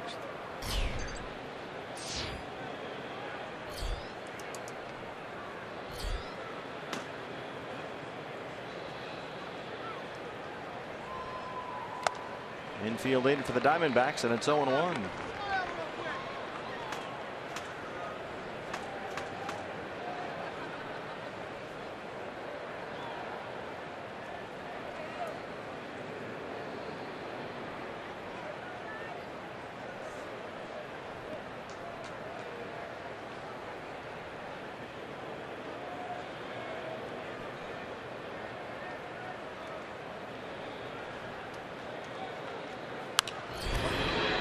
Out of play.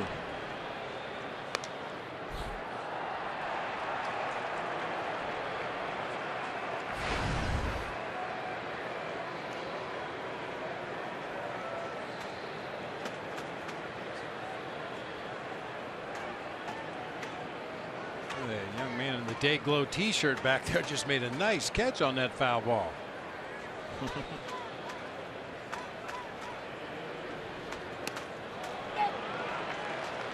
It's Rivera to chase that one. The slider from Huddy, and that's the first out in the 6th. Really good fastballs in to start the sequence, and then leads him right out of the strike zone with a slider just off that outside corner. Nicely done. Here's Noah Syndergaard, who hit a majestic homer his last time up. He's 1 for 2. His 3rd home run this year, and the 4th of his career.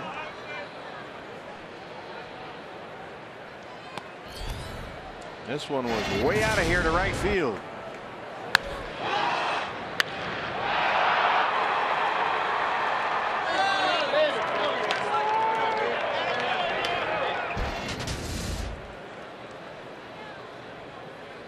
Most home runs as a pitcher in Mets history. Doc Gooden has the record with 7. Tom Seaver has 6, and now Syndergaard on that list. He's got 4.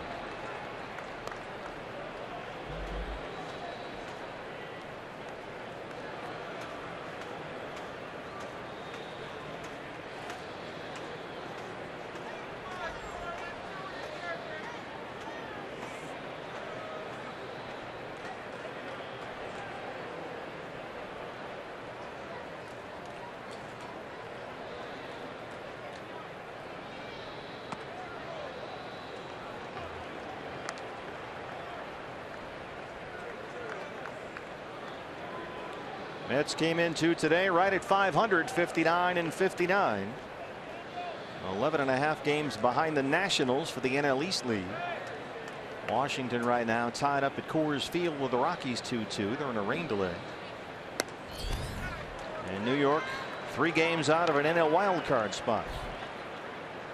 They are just 12 and 18 since the All-Star break under Terry Collins.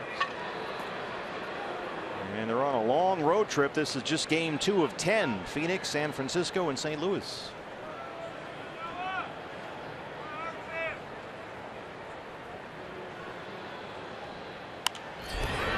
Obviously, the Mets are hoping to get on some kind of a winning streak to creep a little closer in those races you talked about. But I think for right now, Terry Collins is just content that they're able to tread water with all the pieces that they're missing right now.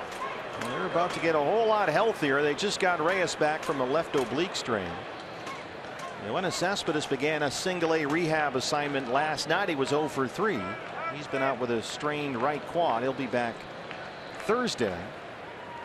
Justin Ruggiano is Drupal Cabrera due back soon as well. They're both rehabbing right now as Hudson strikes out Rivera and Syndergaard. 2 down.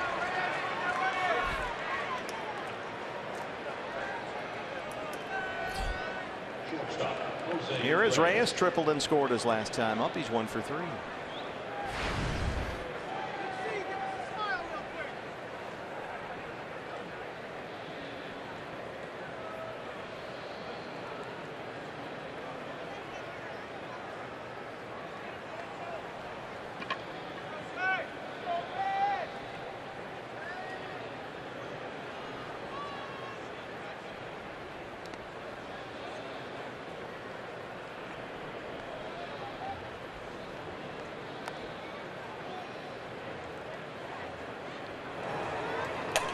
Patrick Corbin warming up for the second time tonight.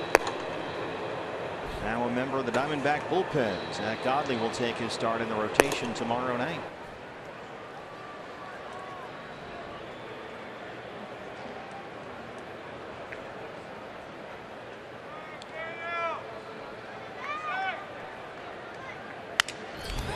Broken bat, bloop.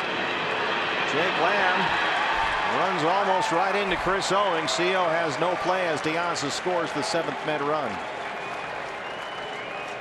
Diamondbacks tonight can't get out of their own way. The ball wasn't hit hard at all, even checked up on the grass a little bit. I think the Diamondbacks would have had a much better chance had Jake Lamb cut in front and tried to take that ball himself. Daniel Hudson can only laugh. That's kind of the way things have been going for Huddy this year. Got the easy ground ball he was looking for, but Diaz scores it at 7-1. Here's Granderson. That scored a single for Reyes.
Want to know on Granderson? He's batting under 190 since the All-Star break, and they're starting to bark about Curtis Granderson in the New York papers and on the talk show circuit.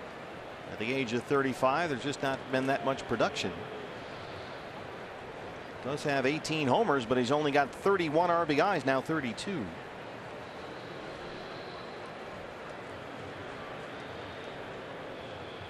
Reyes takes off for second. Wellington Castillo's throw is right in there, well ahead of the runner. And that ends the inning. But the Mets get 3 more. They lead at 7-1.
6th inning. Hey fans, when the D-backs win, you win at Papa John's. A day after every Diamondbacks win, you get 50% off your regular menu price online order at Papa John's.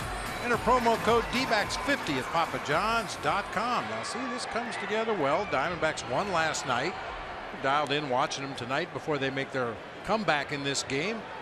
Get on that computer, www.papajohns.com. Get 50% off a pizza. What's better than that? Jake Lamb will start it off. Lamb, Tomas, Castillo, 4, 5, and 6 against Noah Syndergaard. Jake has walked and struck out 0 for 1. D-backs have been out hit 11-4. They trail at 7-1. Yasmani Tomas's 23rd home run, their only run so far. Little tapper third base side. Rivera charges and almost throws it away. Another great save down there by James Loney at first, and Lamb's aboard.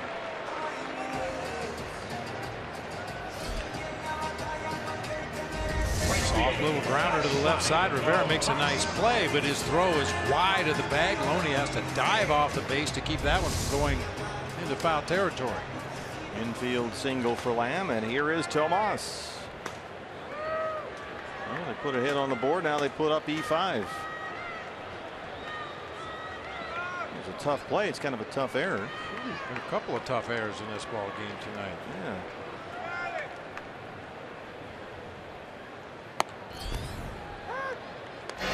This was Tomas to lead off the 4th.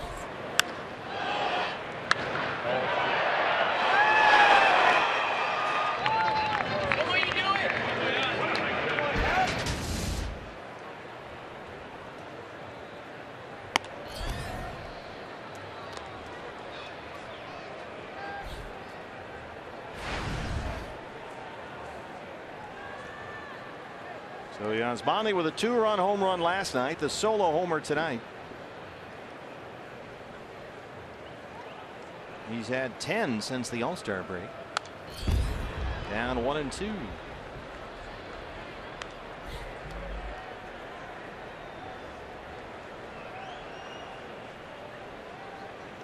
Dave Baggett and the D-backs hitting coach has pointed out that with Yasmani Tomas, you're talking about a player who has as much power as anybody in the league. It's easy power, natural power, the kind that can't coach or teach. But they've had to work with Yasmani and get him to believe that you don't have to use a max effort swing all the time when you've got that much power. As Lamb will move up. And as we've seen as of late, as Mag said, Yasmani, he just needs to barrel the ball up and use a minimum swing, and it's going to fly. Even backing up a little further than that, just swing at good pitches. Swing at pitches that can be hit on the barrel. When he does that, he's as dangerous as anybody in this lineup. Because when he gets it up in the air, it's going to go real far.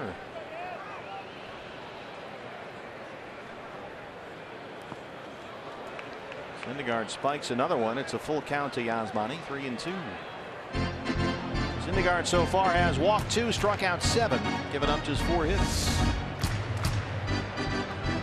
gotta have mixed feelings if you're Rene Rivera as the backup catcher for the Mets to Travis d'Arnaud. He gets to catch Thor every time out there, but Thor doesn't hold runners well and spikes a lot of those 90+ mile-an-hour sliders in the dirt. Thankful for the opportunity to play and better be ready for the challenge. He needs those other 4 days off.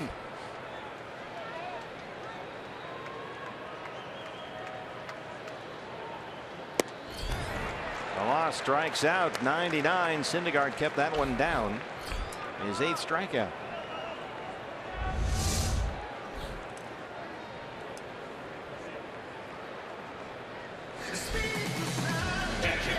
Talk about get pitchers that get the ball going downhill. That was a perfect example right there from Syndergaard. That ball from the high release point that he has drove it down through the strike zone, below the strike zone. Got the swing and a miss from Tomas. Wellington Castillo 0 for 2, a ground out and a strikeout.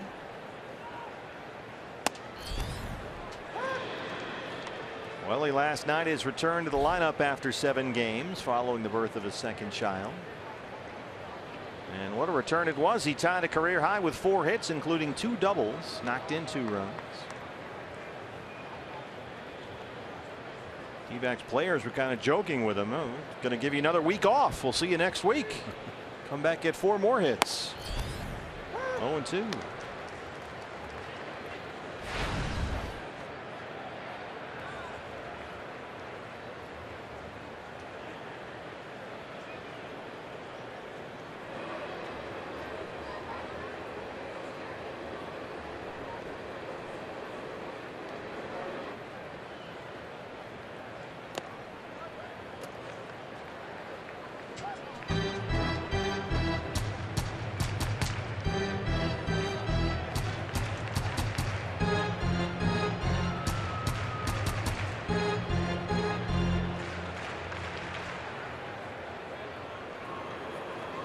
Rough night for Braden Shipley. Got hit pretty hard tonight. A young man whose confidence has just grown and grown over the course of his first 4 big league starts, but tonight was a rough one.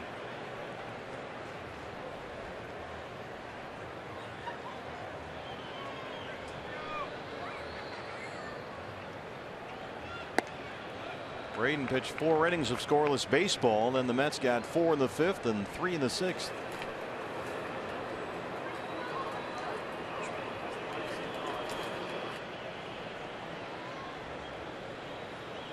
What's been impressive about Braden, among the many things, is that when he's had a rough outing, he's only had 4 starts, but each one that didn't go well, he came back the next time and won the game.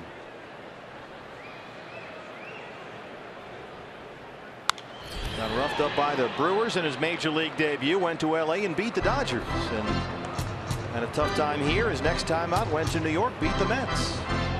So that's been encouraging.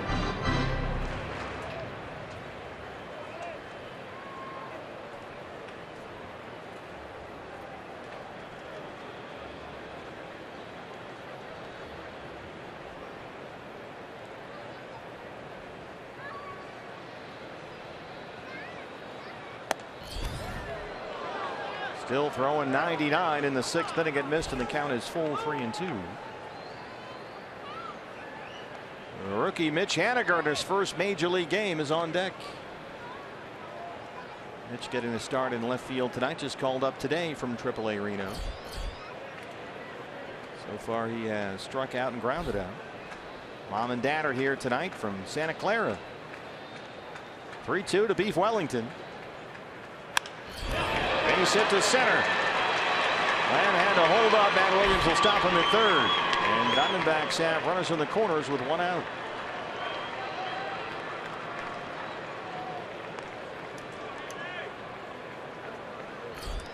So a chance for Mitch. Time to get that first one right here. Left fielder, Mitch Haniger. Diamondbacks minor league player of the month in July at AAA Reno, where he just lit up the Coast League. There's his mom, Judy, and his dad, Walt. They found out about 7 o'clock last night that Mitch had gotten the call up. He was playing for Reno. Phil Nevin pulled him out of the ball game in the 3rd inning and told him, "You're sitting the rest of the night. Why? What'd I do? Nothing. You're going to the big leagues." So Judy and Walt had to catch the first flight out this morning from San Jose.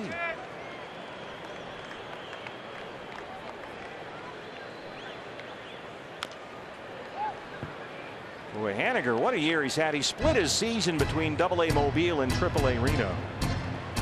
And he hit just under 355 games for Robbie Hammock and the Bay Bears. But when he went to Reno, boy, did he get hot. He was hitting .351 in the Coast League. 56 RBIs in 64 games. He was slugging nearly 700. Lays off that one, and it's 1-1. Every time he looked up, he had a home run, a double, 2 home runs, 3 home runs. I mentioned in the open he had scored 53 runs in those 64 ball games, not only getting his hits but getting on the plate. Socrates Brito option to Reno to make room for Haniger. The 1-1 from Noah Syndergaard.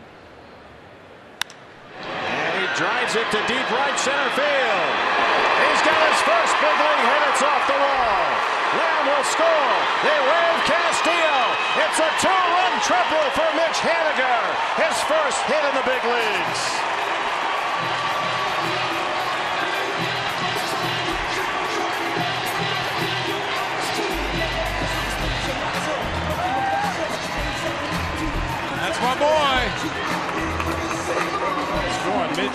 Drove that ball hard to the gap in right center.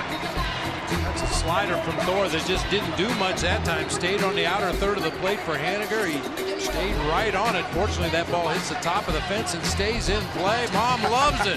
That's great. Judy and Walt Haniger. Boy, Mom, you bet she's watched a few baseball games in her day, huh? Oh, yeah.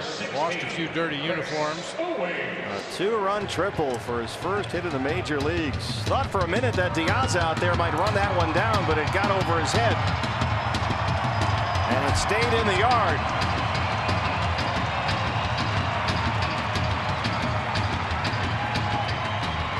Mets bullpen will start to get busy with Syndergaard just under 100 pitches. 7-3 ball game. Here's Chris Owings. CO with an 8-game hitting streak, but he's 0 for 2.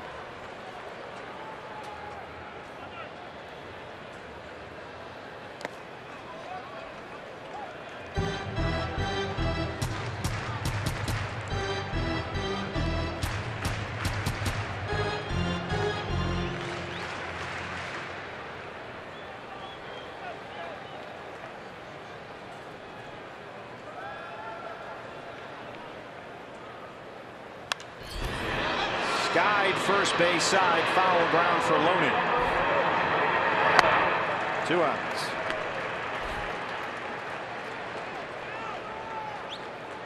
And Phil Gosselin's going to come in and hit for the pitcher Daniel Hudson. You know, Haniger's an interesting guy. We just saw he runs pretty well for a big dude.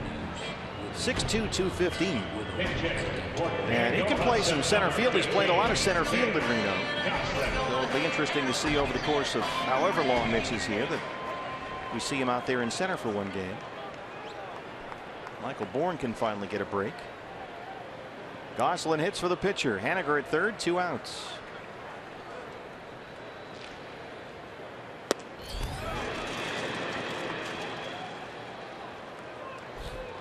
Phil 275 and 2 homers.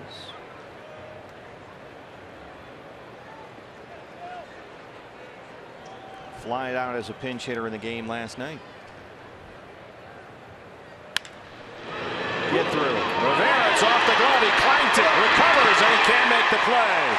Haniger scores, and it's 7-4.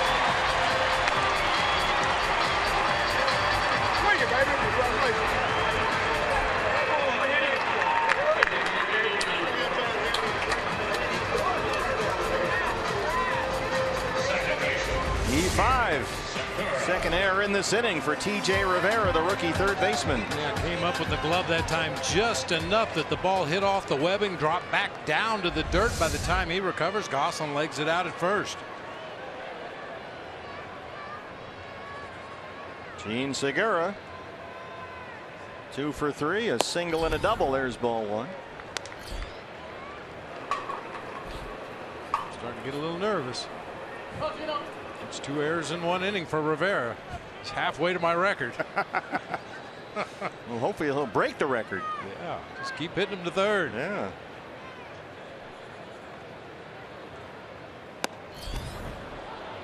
One and one.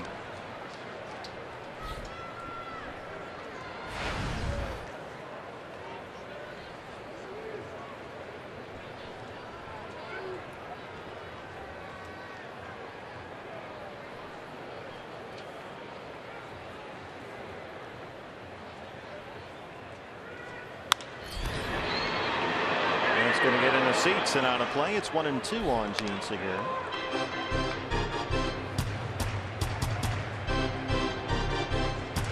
We're going to send best wishes to former D-back David DeLucci, who's dialed up down in Louisiana dealing with those floodwaters down there. We hope everybody's all right. David didn't have his power for a long time, just got it back on and tuned into the MLB.TV to watch the ball game tonight. We're going to see David August 27th for the alumni game. Look forward to that. Gosselin takes second base. He did not go, says Chad Fairchild at first. So look forward to seeing David when he's here. All the best, Dave. Got a chance to talk to him in spring training not too long ago. Very involved in the fantasy camps, alumni game. 2-2 on Segura.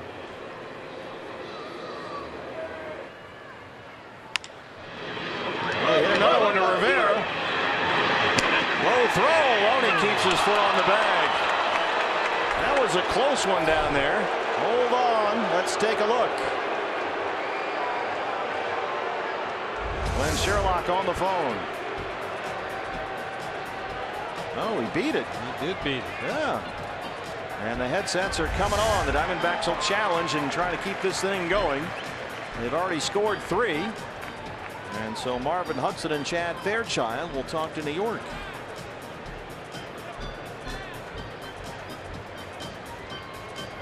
Ladies and gentlemen, the previous play is under official video.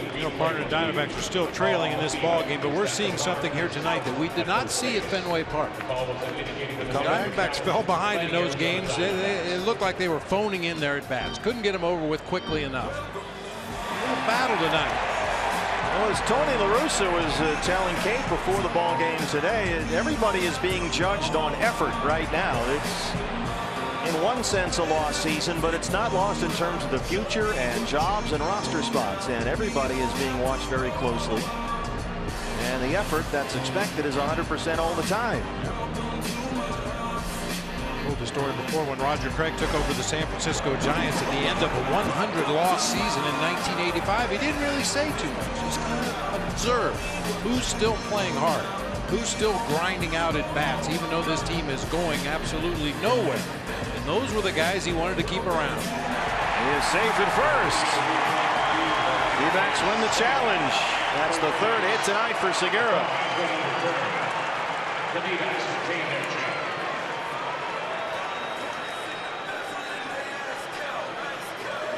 That's going to be it for 4 tonight. Terry Collins will go to his bullpen. Diamondbacks have got 3 back, and they're still going here in the 6th at 7-4. Back in a moment.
Taken out of the game, a little frustrated here in the 6th inning. A couple of errors behind him. Diamondbacks with base hits so far by Castillo and Segura. Haniger the 2-run triple. And out of the Met bullpen, here's the lefty Jerry Blevins, his 55th appearance of the year, 2.59 ERA. Opponent's batting average of 195, striking out a batter per inning. He has given up 3 long balls this season. Well, Michael Bourne has hit 3. He's the tying run at the plate, 2 down in the 6th inning with Gosselin at 3rd and Segura at 1st. Michael doubled and stole a base in the 1st inning. He's 1 for 3.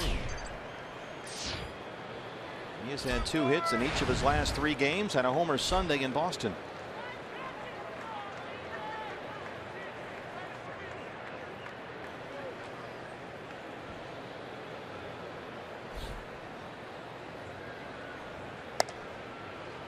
Strike 1 from Blevins.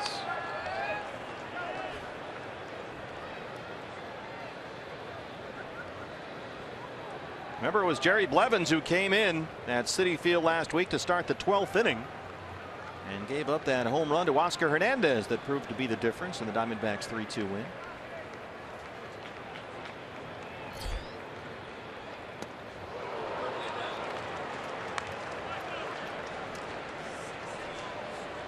Oh, 0-2, big swing and a miss on the changeup.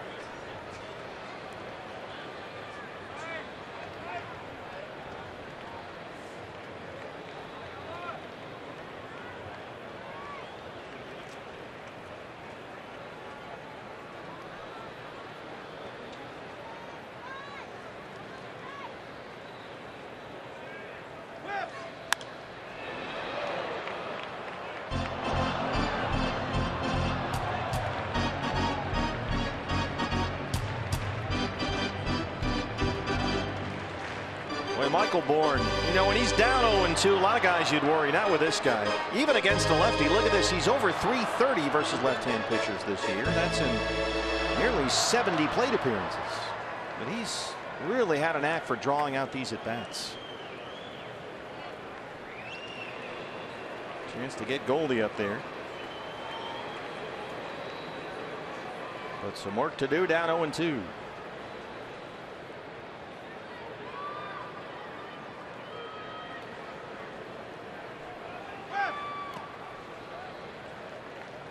That's worried about the running game again. Rene Rivera went out there to talk to Blevins, had him use the slide step that time on a breaking ball, missed the zone with it. Tell you what, the way this inning has gone, just put the ball in play. Each team with 2 errors in this 6th inning. Diamondbacks in the top half, errors by Bourne and by Tomas, 2 by the third baseman Rivera here in the bottom of the 6th.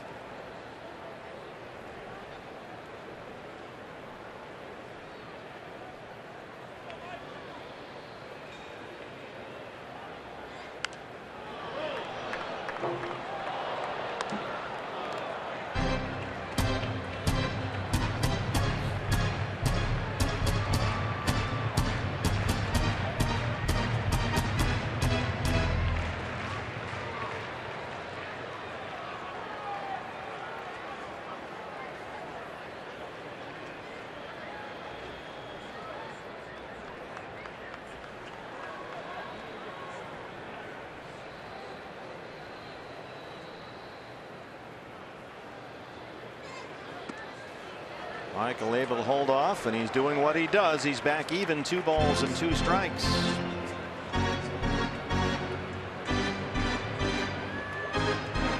Blevins has a habit, something I'm sure he's picked up over the years. He's a spinner. He holds that ball behind his back and spins it around in his hand. There you see right there. Now, I say it's a bad habit because depending on what pitch he's going to throw, sometimes a batter can see that. All you see is white on the baseball if he's going to throw a fastball, and if he's going to throw a breaking pitch, sometimes you see a red seam as he's spinning the ball around. Brian Anderson used to tip his pitches like that for a while before we realized what he was doing. Well, there was a lot of seam on that curveball, and Michael Bourne has pulled a Goldie down 0-2. The count is full. That'll get Segura started from first, and Loney will play behind the runner down there. There he is. You see him spinning around, and depending on the grip that he gets for the pitch, sometimes it looks different in his hand as he goes up into the set position. Well, he wins the battle and strikes out Bourne. Diamondbacks strand 2, but they get 3. It's 7-4.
The call yesterday, making his major league debut, his mom Judy in the seats watching here at Chase Field. Got rung up on that first one, grounded out in his second at bat. Mom getting a little frustrated, just need one hit here. And then this, his first major league hit, a 2-run triple. And she's all fired up. They're fired up in Mobile tonight. All the Bay Bears have the night off. They're watching the ball game right now, watching their former teammate Mitch Haniger in his first big league game. That's great. Judy and Walt Haniger are with us tonight. And a big hello to all of Robbie Hammock's Bay Bears who have the night off. Dad needs some Cold Stone after that one. Mom's phone is blowing up. Well, here's Patrick Corbin coming out of the Diamondback bullpen. It's been a struggle for Pat this year. His first relief appearance since July of 2012. He had 5 that season, and as you can see, as a starter this year, 4-12, a 5.58 ERA. And they need some length back there, and Corbin is it. Shift is on for Granderson, who so far is 0 for 2. He had a sac fly RBIs last time up. And Segura, shift is on. And Bob, a lot of people asking, well, I heard Chip Hale ask this today, how long is Patrick Corbin going to be in the bullpen? And Chip said basically, well, until he starts pitching better. Yeah. And of course, a lot of that has to do with how Zach Godley throws the ball in the rotation. But the bottom line is you want to get Patrick back to being the effective pitcher that he was a couple of years ago. Even last year, coming off the Tommy John surgery on a limited number of innings. Just haven't seen the same crisp stuff from Patrick that we're used to seeing. Yeah, Patrick came back 4th of July last year after the Tommy John. He was terrific all second half of last season. Had a great spring training. He looked like he was going to win 20 games this spring. It just hasn't quite been there for whatever reason. Jay Bruce now.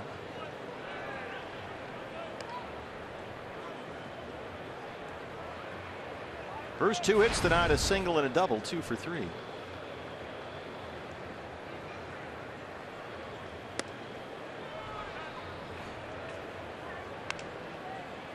Don't stop now, Marvin.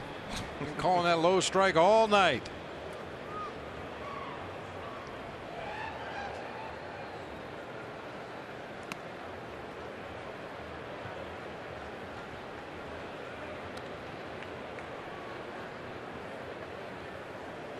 Jay Bruce tied for 3rd in the league in both homers and RBIs.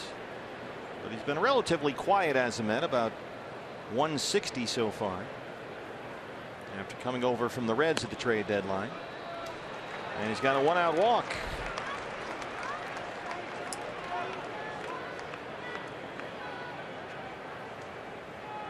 James Loney now.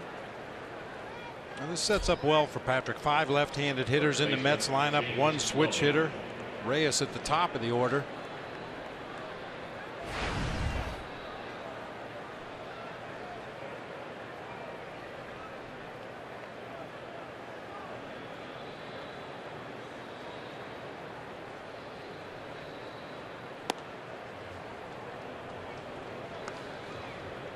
Have you noticed we haven't heard much from the Iron Horse, Phil Mollica, tonight?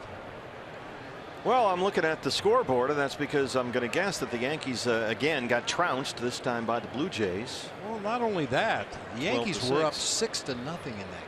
Wow, how did they blow a 6-run lead? Oh, he sends that out to Haniger, and he makes a terrific catch. Mitch Haniger off the shoestrings out there in left.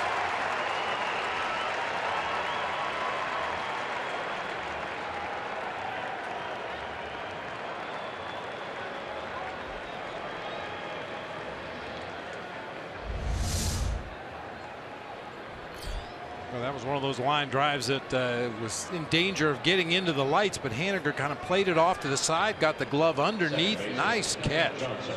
And his folks, Judy and Walt, they got good seats because the parents get, when they come in, they get the good tickets. They're right behind home plate, but they wanted to be out in left field so they could be close to Mitch. So they moved him out there to left. That's where they are right now. So they have a good view of that one.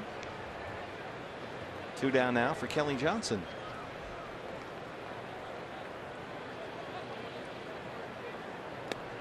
Now, this is not meant as a shot at Brandon Drury or anybody else that's played outfield out of necessity this year, but that's a catch that a lot of the left fielders for the Diamondbacks this year would not have made.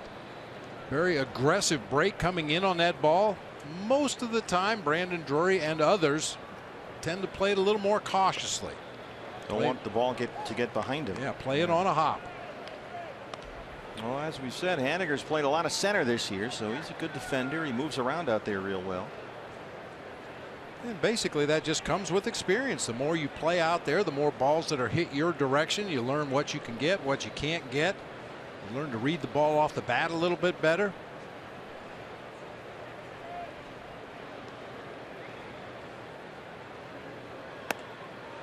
There's the strike, 2-1. D-backs fans may remember Mitch Haniger from the Arizona Fall League a few years ago. He had a good fall that time, playing for Surprise, hit .280. 24 RBIs in 25 games in the Fall League. That was when he was in the Brewers organization.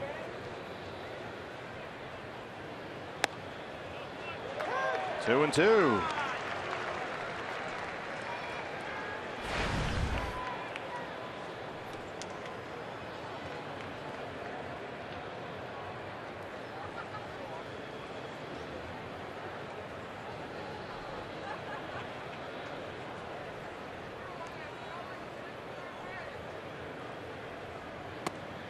Called strike three. Ring him up and sit him down. Patrick Corbin strands the one-out walk.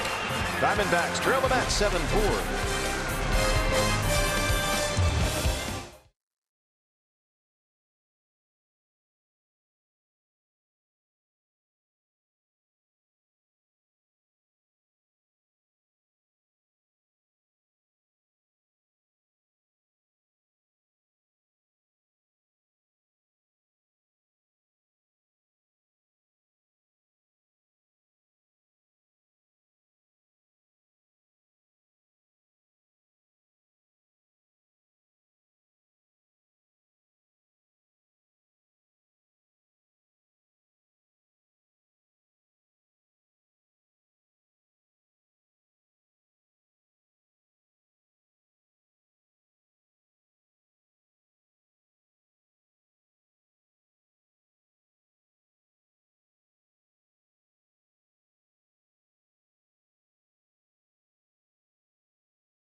Come back as we start the home half of the seventh at Chase Field. And fans, you can follow Diamondbacks baseball live by using the MLB.com at Bat app. You can stay up to the moment with game day, live game video highlights, StatCast news, the whole thing. Just download MLB.com at Bat, the #1 app for live baseball on your phone and tablet.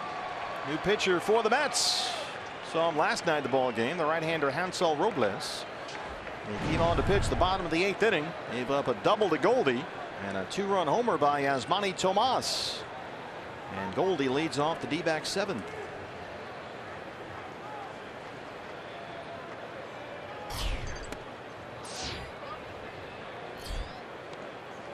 Goldschmidt, Lamb, Tomas, 3, 4, and 5. D-backs trailed 7-1 at one point. Now it's 7-4. They got 3 in the bottom of the 6th.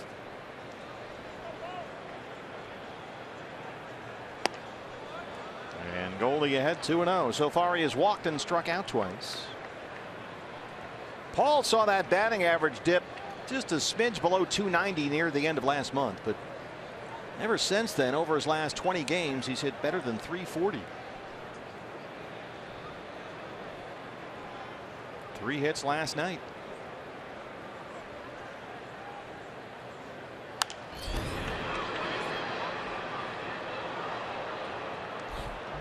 And you know, when he's not hitting home runs, he doesn't get too caught up in the numbers. The power production has been down a little bit this year, but you know, he'll tell you the important thing, just keep hitting the ball hard. Eventually the extra base hits will just kind of come.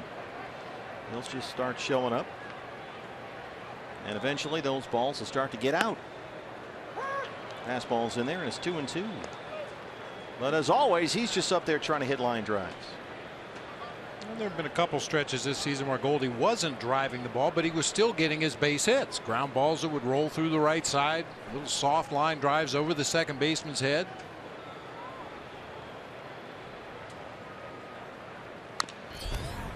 And always taking his walks. Yeah.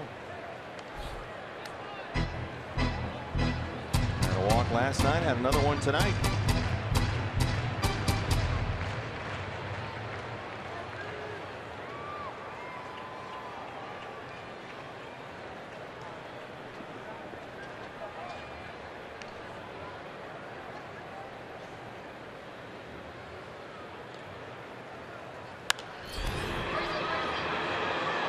Drifting near the seats and out of play.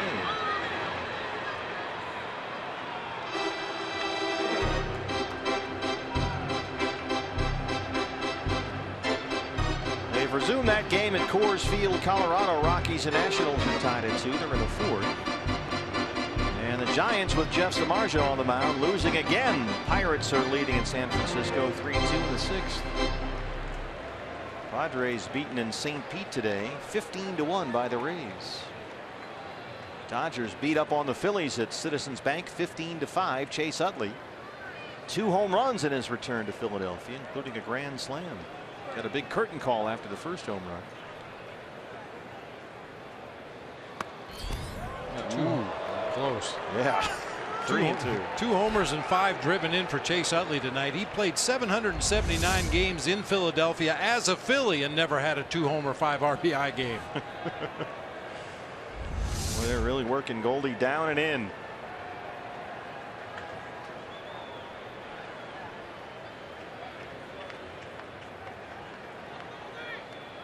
He drives it to left center. It falls in and gets behind Granderson.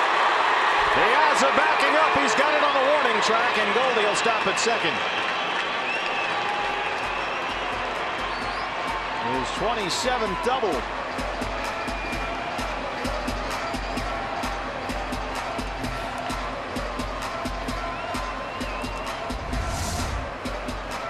Curtis Granderson's finer moments out there in left field. I think he thought this ball was hit harder than it was. Kind of got fooled, had to come in at the last instant. Just tries to knock it down out there, and the gap rolls all the way to the wall.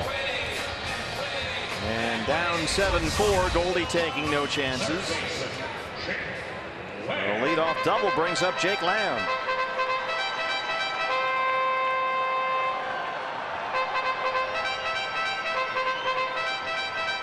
Jake has walked, struck out, reached on an error. He scored a run. He's also got a stolen base.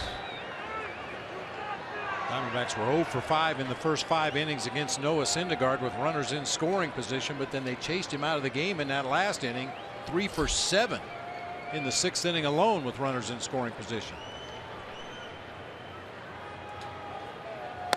Well, so far this year they've had no trouble hitting Hansel Robles. It was like this in New York as well.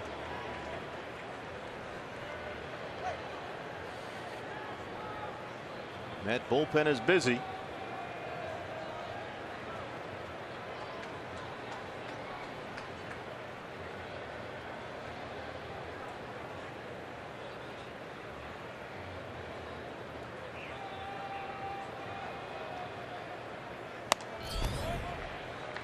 One and one on Jake.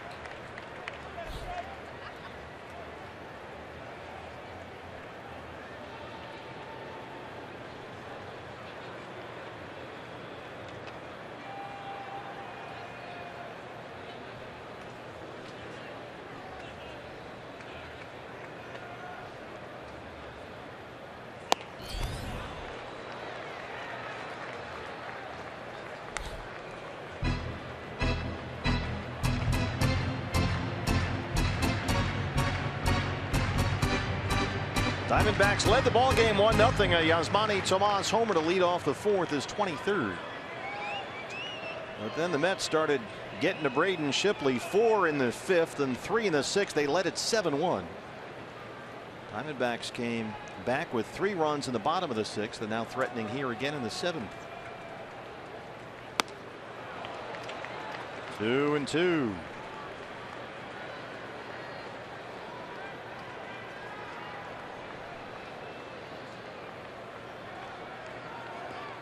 One of the highlights in that 6th inning, a 2-run triple by rookie Mitch Haniger in his major league debut, his first big league hit. Drove it deep to right center.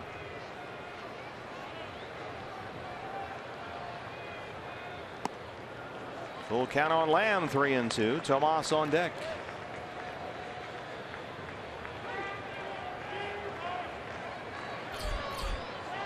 He's homered in each of his last 2 games.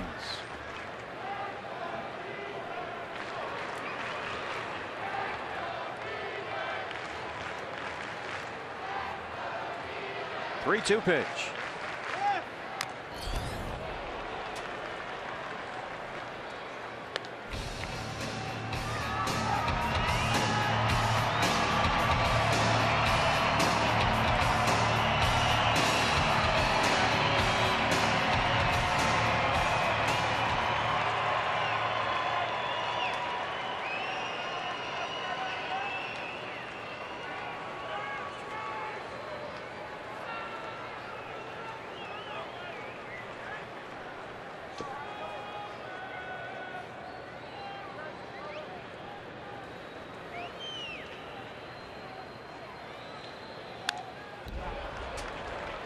Good at bat by Jake.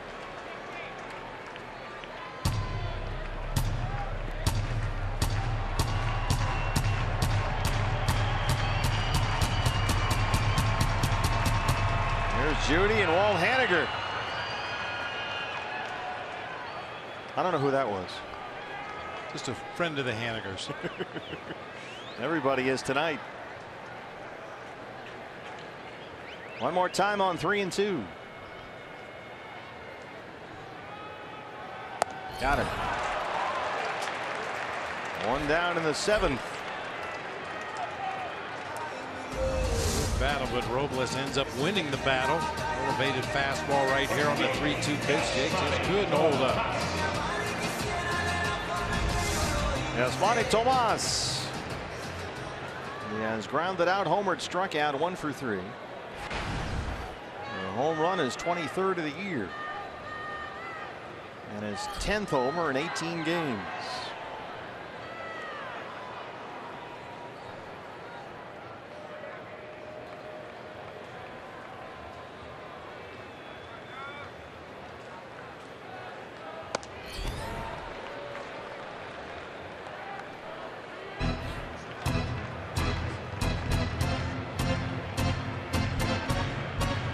Now, this is the one that makes you scratch your head. Look where this pitch is.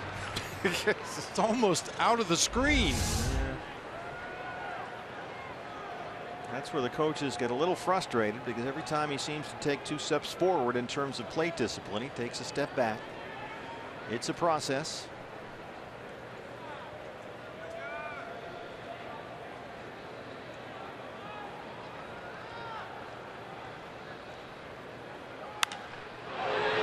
Sky high.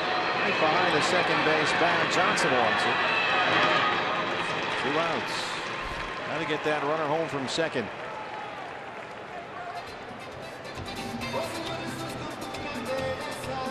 Wellington Castillo now.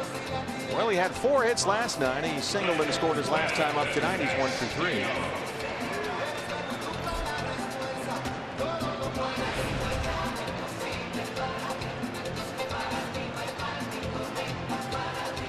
Well, you can see why some of the Met pitchers might really like working with Rene Rivera. There is no shortage of communication.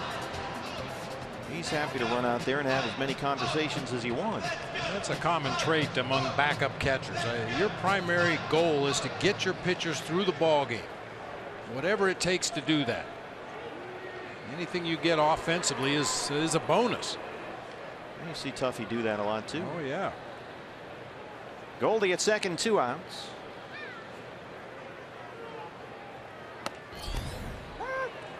Oh, 1. Which is why, you know, certain backup catchers just keep resurfacing year after year after year, sometimes with different teams. But there's a real value to a ball club to have a guy that plays once or twice every couple of weeks, but you know he's going to do everything he can to get your pitching staff through that game and focus on them first. Yeah, there are guys who are considered more pitcher friendly, as it were. A little less worried about the offense because they can afford to be. For the reasons that you just mentioned, there's Travis d'Arnaud, the starter. His bat has perked up a little bit lately.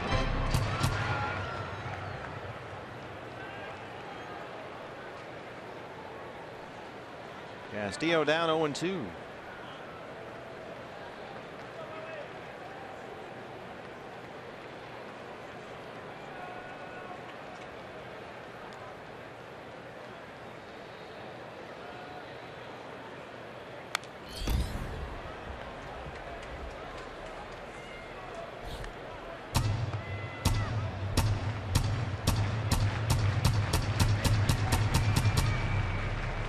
Giants have come back to tie the Pirates 3-3. They're in the 7th inning in San Francisco.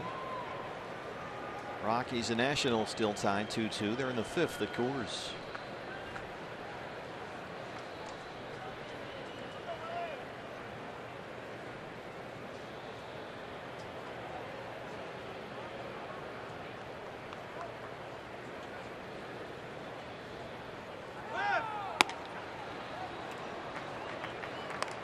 One and 2 on Beef Wellington. The rookie Mitch Haniger on deck. A 2-run triple his last time up, his first big league hit.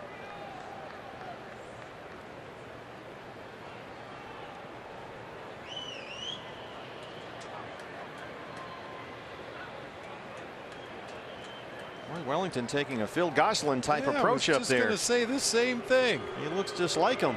Has that right hand up near the pine tar on the bat, left hand right down near the knob, just standing there waiting for Robles to get his sign and deliver a pitch. Don't recall ever seeing that before from Willie. Something new. You see the handle of the bat there. He has shaved some of that black finish off the bat. A lot of times you get a new shipment of bats and the handles might feel just a little bit thick. So you shave them down a little bit. Sometimes that black finish itself makes the bat a little bit slippery. So some guys like to take it off down there at the handle so they can get a better grip.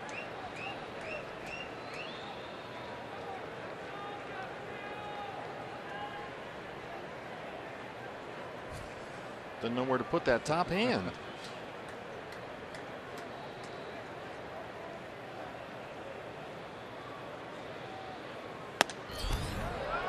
Missed for that fastball. 2-2. Robles wanted that one.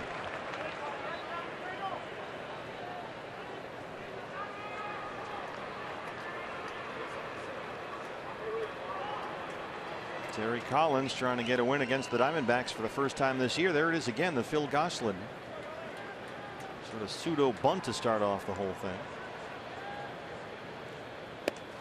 Yanked it and it's full.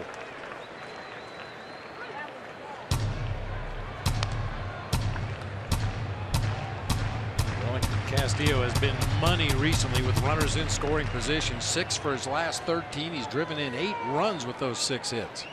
Down 7-4 in the 7th. You don't want to waste that leadoff double by Goldie. He's still down there at second. 2 outs and a 3-2 count on Castillo.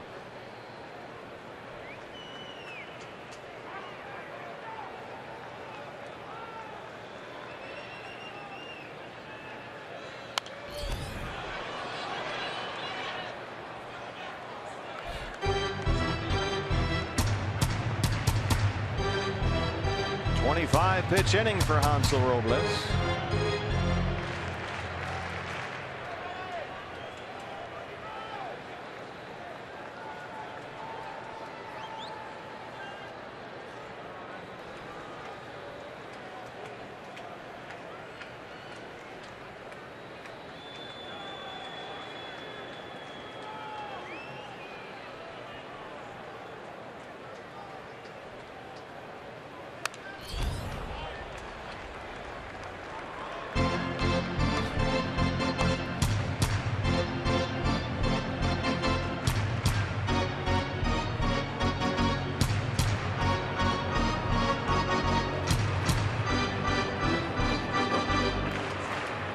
Patrick Corbin's ball game. He worked a scoreless 7th, his first relief appearance since 2012. Bullpen is quiet right now for the D-backs. Another 3-2 pitch to Wellington Castillo.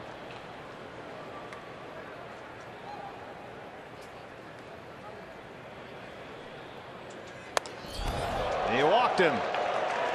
And Mitch Haniger will come up here as the tying run at the plate with 2 outs in the 7th. Haniger got his first major league hit his last time up, a 2-run triple. Here comes Terry Collins, and he's going to make a double switch. Checking in with Marvin Hudson.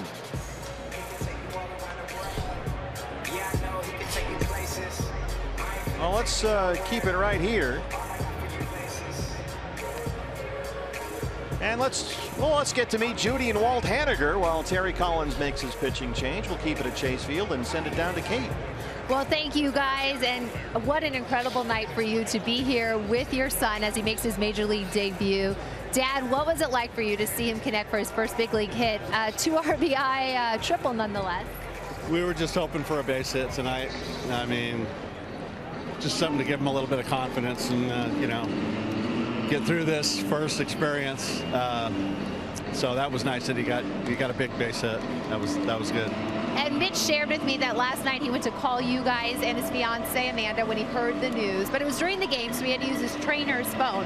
So you guys weren't picking up because you didn't recognize the number. But I imagine, Mom, once you picked up that phone call, this is something you've always been dreaming to hear. Oh yes, I did, and I started crying after I had asked him, "Are you okay? Are you hurt?"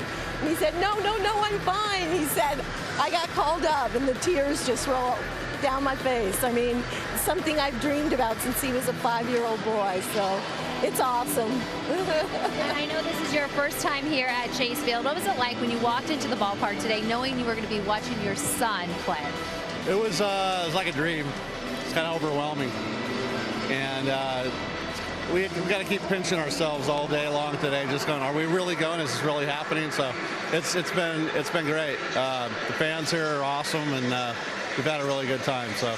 And moms want their kids to go out there and succeed, and you want the best for them. So that first play of the game, when it's going towards Mitch, what were you thinking? I'm thinking, dear Lord, let him catch this. Let him catch it. And I knew he would, but it was a little tense. But well, the great news is he did catch it. This is that ball. Oh. So hang on to that. And now let's take a look at what he can do right now. Thank you. All right, thanks, guys. Congratulations, Judy and Walt Haniger. Their baby boy is the first player in franchise history to have a triple for his first career hit. Our Chaz Roberts Air Conditioning and Plumbing cool play of the game. I think Mom and Dad would agree. A 2-run triple, his first big league hit. Now he comes up against former Diamondback Addison Reed. With Goldie at second, Castillo at first, and 2 outs. Haniger the tying run at the plate. Addison Reed has done a tremendous job as a setup man for Terry Collins this year. He has the 5th lowest ERA among National League relievers. 1.95. I don't know if you're a big fan of the hold stat, but if you are, Addison Reed is #1 in the big leagues. 1-1.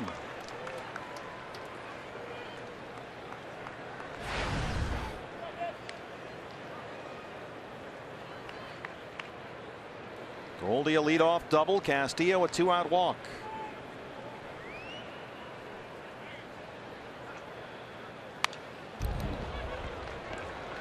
Good pitch to hit there, put a good swing on it, fouled it straight back.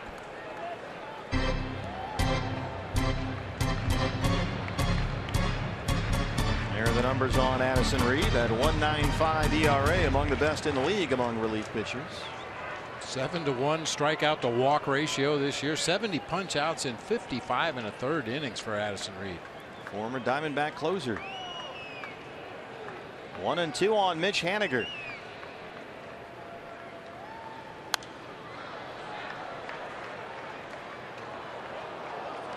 Boy, Mitch hitting .351 with AAA Reno when he was called up. 19 homers, 56 RBIs in 64 games. After starting the year at AA Mobile, where he hit almost .300 with the Bay Bears.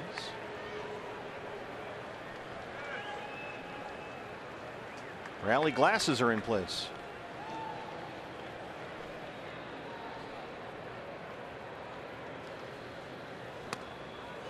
Lays off that high one, and it's 2-2.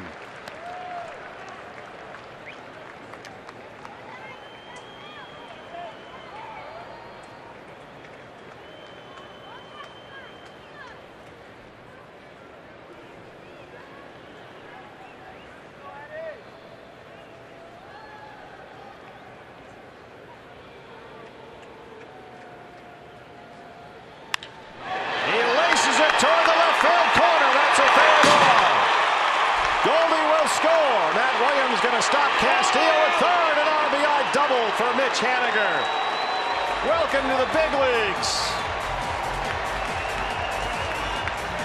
Judy and Waltz, they're on their feet from Santa Clara here at Chase Field.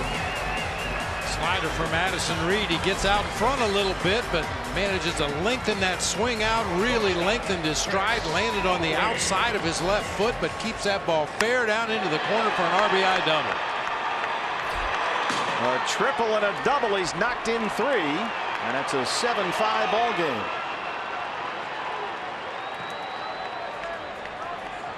And right now, with Chris Owings up there, a single ties it up. CO with an 8-game hitting streak, but he's 0 for 3 tonight.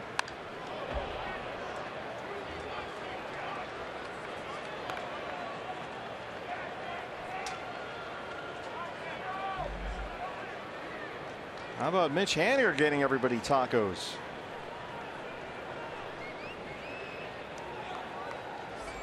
Five runs. He's at second. Castillo at third. They're the tying runs. On the ground to shortstop. Reyes has it. And that's the end of the inning. But Mitch Haniger gets another hit. This one's an RBI double. Diamondbacks are back within 2.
They trail the Mets 7-5 as we head to the top half of the 8th inning. Hey fans, anytime the D-backs score 5 runs or more, Taco Bell is giving away 3 free tacos with the purchase of a large drink between 4 and 6 the following day at participating locations. Second inning of relief for Patrick Corbin. 7-5 ball game now, and the rookie TJ Rivera will lead it off for the Mets here in the 8th inning. Rivera was moved over from third base to second after the double switch by Terry Collins. So he's now the second baseman. Wilmer Flores is in there at third. He's batting 9th. Pitcher spot is now 5th in the Met order.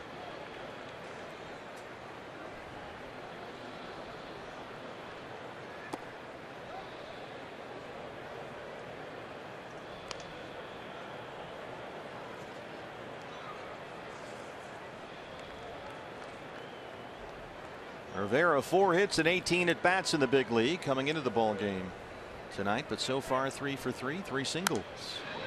That's headed for the radio booth. That almost got Tom Candiani.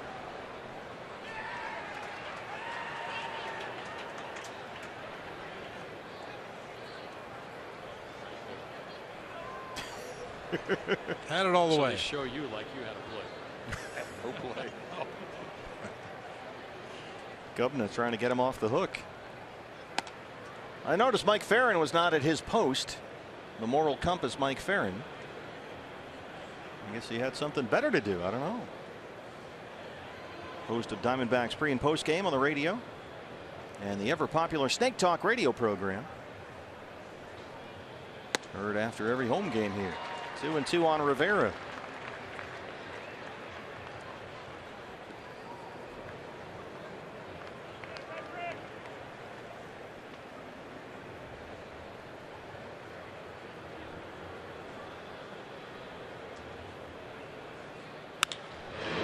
Off the glove of Lamb and into left. A liner from Rivera. He's 4 for 4. Well, Terry Collins had been told by the Mets minor league people this guy can really hit, and he's had a good night tonight. He took some good swings in that series at Citi Field. Didn't get any results, but making him pay tonight. 4 knocks in the ball game. Nice quick swing by Rivera. Brings up the center fielder Alejandro De Aza. De Aza's had a good night. Couple of doubles. He's scored a run. It's up to Patrick to hold serve here in the 8th inning.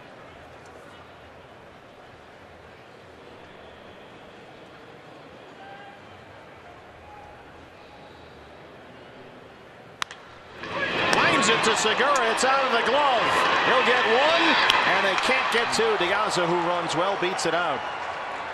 That was a rocket right to Segura. Couldn't quite hang on, but they do get at least one out there. Nice play just to knock that ball down. That was ticketed for right field. You saw it just pop out the webbing of the glove right there. Still has time to get the lead runner at second base, and Chris Owings gives it a shot, but as you mentioned, De Aza still runs well. So 1 out, De Aza at first, and here's the catcher Rene Rivera. Rivera 0 for 2. He does have a sac fly RBI. So 2 for his last 20 up there, dating all the way back to last month. He plays about once a week.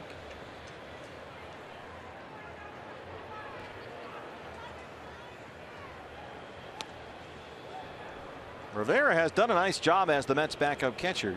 His ERA when he's the pitcher's ERA when he's behind the plate is 2.82. And when Rivera is the starting catcher, the Mets are 4 games over 500. They're a 500 team this year, coming into tonight 59 and 59.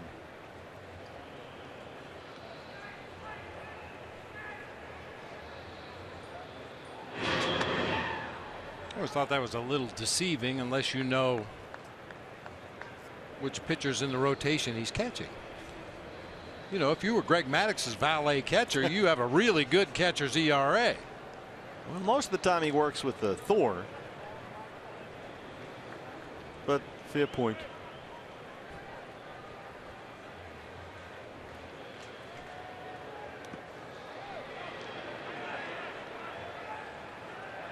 Yes, he went, says first base umpire Chad Fairchild.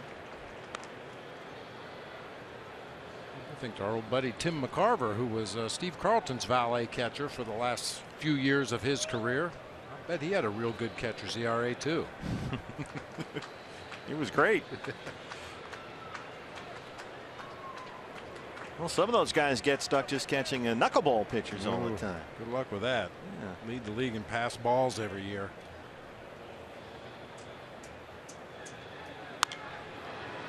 One and 2 on Rene Rivera.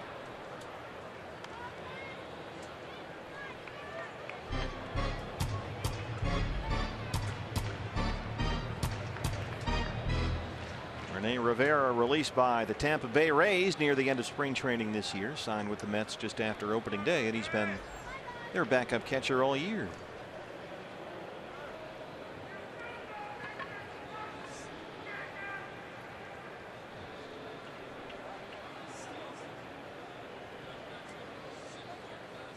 Talking about catching a knuckleball pitcher reminds me of Bruce Benedict, catcher for the Atlanta Braves, who used to catch Phil Niekro. And there were times behind the plate that he looked like Gene Segura on that last play, diving to his left and his right just to try to knock the ball down and keep it from going to the backstop.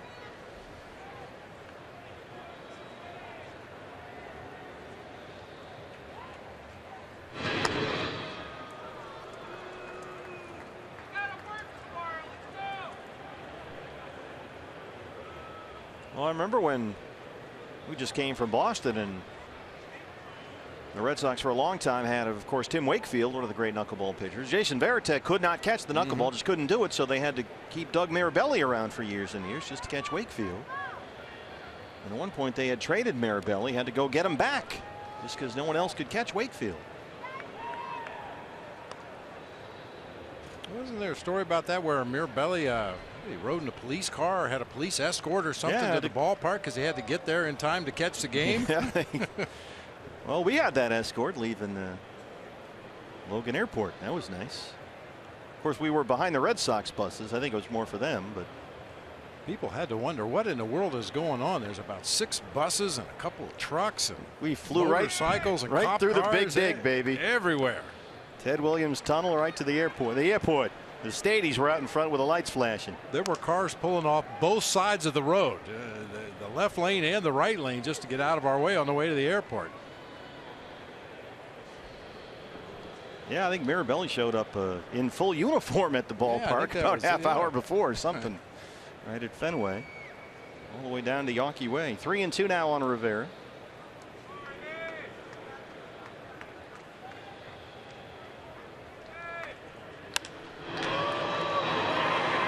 Yasmani Tomas. Boy, Yasmani froze for a while there. Just didn't even bat an eyelid, but he's got it. He was in perfect position. That's the second out. Our first look tonight at Wilmer Flores now. Oh, by the way, Tim McCarver in 1977, his catcher's ERA, catching Steve Carlton most of the time, was 2.71. Team ERA that year was 3.71. Good work if he can get it. First he caught Bob Gibson all the time, then he went on to Steve Carlton. He knew what he was doing. Flores had a pair of hits and a walk last night. He drove in a run. 6 hits in his last 12 at bats.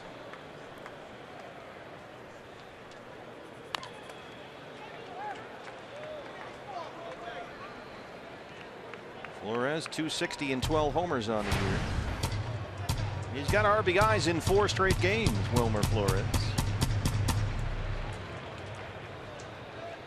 We're getting a look at Rivera at third.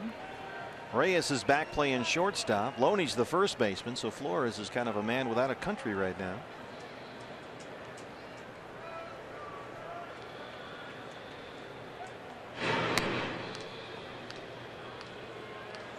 Diamondbacks in the home half of the inning will have the pitcher's spot, and then Gene Segura and Michael Bourne 9-1-2.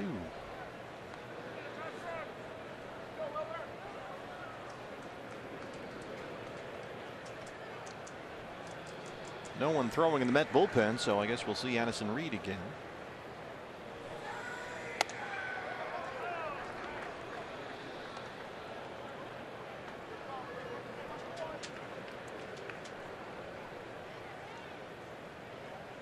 Rockies have taken a lead over the Nationals 3-2 at Coors Field. They're in the 6th.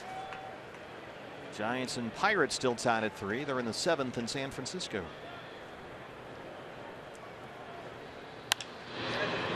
Along the right field line, Yasmani Tomas on a dead run, and he won't get there. It was way over in right center. 1-2 now on Wilmer Flores. One good thing about having Patrick Corbin in the bullpen, you know he's stretched out. He could go as long as you need him to. Zach Godley will take his start tomorrow against John Neese in the series finale. There's Zach.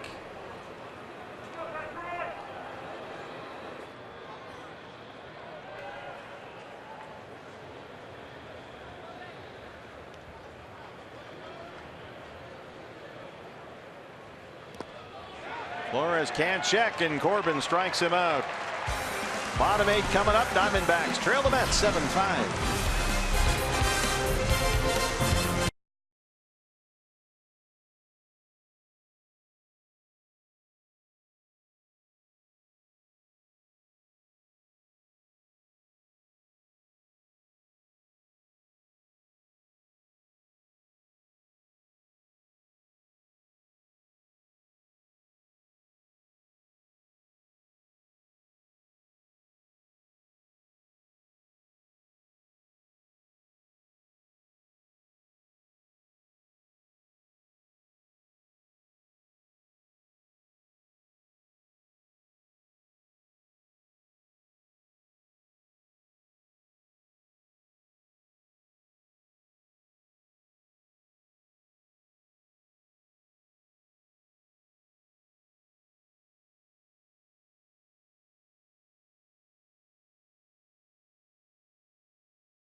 Jody Jackson alongside Joe Borowski. D-backs down by 2 right now. I know in the post-game show you're going to break down Shipley and Syndergaard, but let's talk Mitch Haniger. Now, you had a pretty good debut of your own in the majors, but his is going very well tonight. Mine was all right. Not quite like his, though. 2 hits, double, triple, 3 RBIs. How about the defensive play out in left field? Very impressed. All right, Joe, we'll have that and more, plus we'll have reaction from inside the clubhouse, and we'll hear from manager Chip Hale, all coming up in the postgame. All right, thanks, guys. Addison Reed back out there for the Mets. Ricky Weeks Jr. hits for the pitcher Patrick Corbin as we lead off the home half of the 8th in a 7-5 ball game, and there's strike 1. Ricky Weeks Jr. 242 and 6 homers. Struck out as a pinch hitter last night. Bullpen will now quickly get busy for the Diamondbacks as they hit for Corbin. It's 0-2.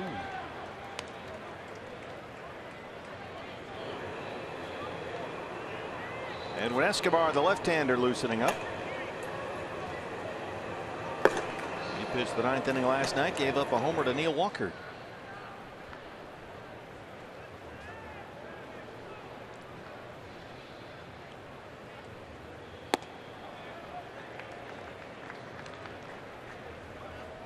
Addison Reed's trademark gold chain. He always has that around his neck at all times.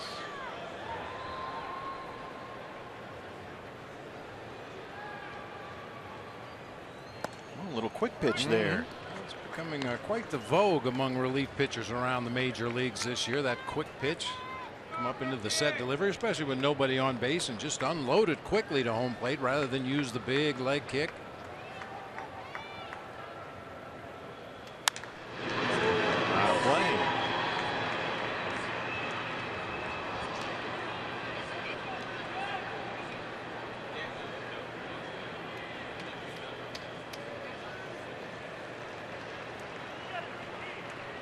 D-backs were down 7-1. They've been chipping away here. 3 in the 6th and 1 in the 7th. Now Weeks Jr. leads off the 8th. Addison Reed strikes him out. 1 down. We were talking about that Blue Jays Yankees game a little bit earlier tonight. American League history was made. Really?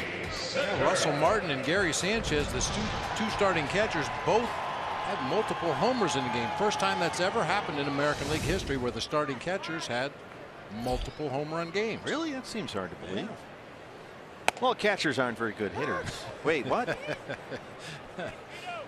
Gene Segura. Gene Segura's a good hitter. He's got 3 tonight.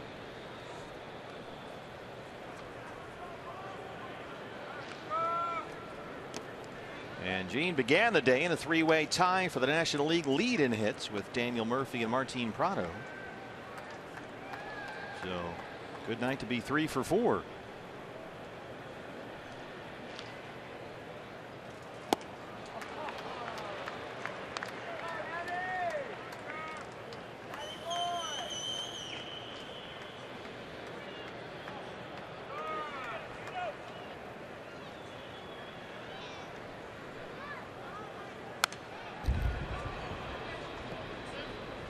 I'll tell you who is a good hitter. Jose Altuve. Yeah, not bad. Got his 1000th career hit tonight in his 786th game.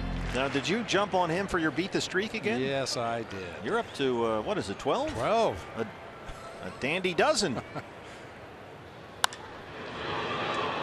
Bob Brenly's become a beat the streak junkie. Oh man, I'm telling you, once you start, it's tough to stop. I wake up in the middle of the night sometimes. See the matchups for tomorrow. Who do I like? You can play that at MLB.com. You pick 1 or 2 hitters a day, and if they get a hit, you keep going. Yeah. So you're up to 12. That's pretty good. Usually you wash out at about 4 or 5. Our buddy Terry Sims, he blew right by 12. When did he go to 50 something? Is it 49 or 50? It ended in Colorado when DJ LeMahieu came out of the game after getting injured. Come on.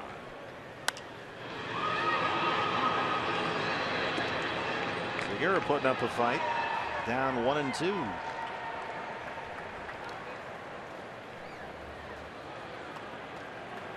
Yeah, a lot of beat the streak fans around here. Who do you got? You walk around the game. Who do you got today? Who you got? Who you got? Who you got? Who do you like? Gene Segura's been a real good pick this year. Oh yeah, all the hits he has. There's a roll with the shortstop. Oh, he broke his bat. Low throw. Another nice scoop by Loney, and that's the second out. I've been kind of partial to Trey Turner from the Washington Nationals lately. Well, he's a good player because he can fly. I mean, this sure is can. a guy that if you don't pick it up and get rid of it quickly, he's going to beat it out for an infield hit. He is Billy Hamilton fast. Trey Turner, the Nationals rookie. Michael Bourne doubled in the first, 1 for 4.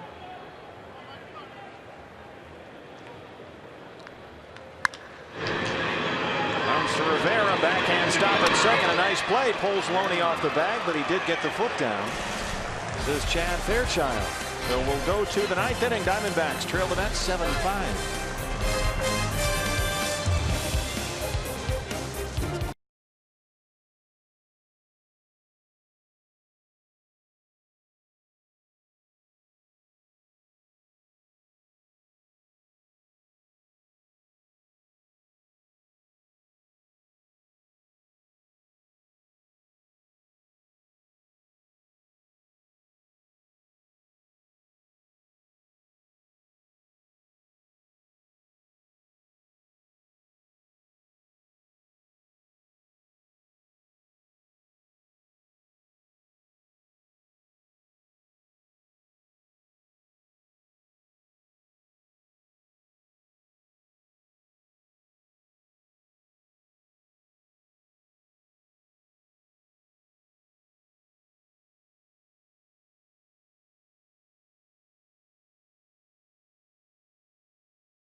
Trail the Mets 7-5.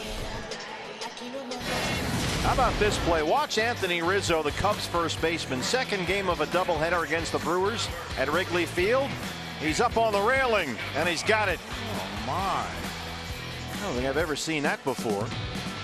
That smart Cub fan just got out of the way, let his first baseman make the play. A standing ovation for Anthony Rizzo.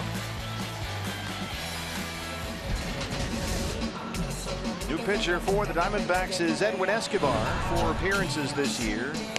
2 of them starts after he was picked up on waivers from Boston at the end of April. He pitched in last night's ball game, worked 1 inning, the 9th, and gave up a homer to Neil Walker. He's on in the 9th inning again tonight. He'll face Jose Reyes, Curtis Granderson, and Jay Bruce due up. 2 left-handers, which is why Escobar is in there. Reyes, the switch hitter, will bat right-handed. Anthony Rizzo with a gold medal in the balance beam. Oh, I see what you did. Olympics.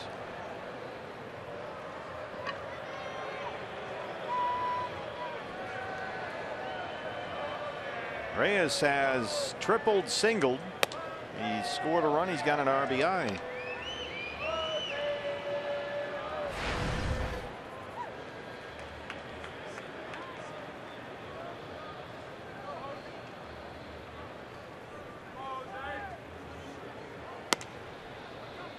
Have you watched the Olympics? You've been watching a lot of that? Bits and pieces here and there, yeah. What do you like to watch? I like the track and field. I like to watch Usain Bolt, man.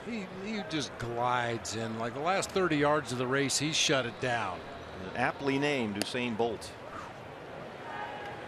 You can't make that up. That guy's last name is Bolt.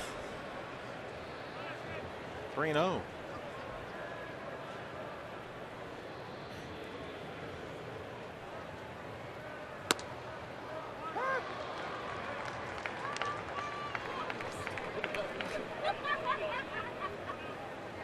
Tuesday night at the ballpark in downtown Phoenix.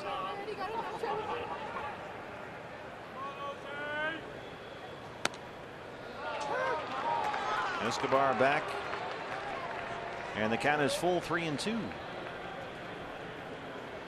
Another dollar hot dog night at the ballpark tonight. Curtis Granderson on deck. Got another one coming up next Tuesday against the Braves. And he walks the leadoff man.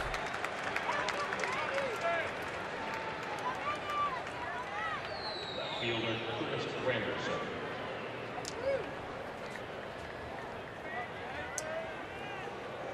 Curtis Granderson now. Curtis 0 for 3, did drive in a run with a fly ball out in the 5th. Just 5 for his last 41 at the plate. And as always, got to keep an eye on Reyes over there. Shift is on for the Diamondbacks. Swing and a miss, 0-1.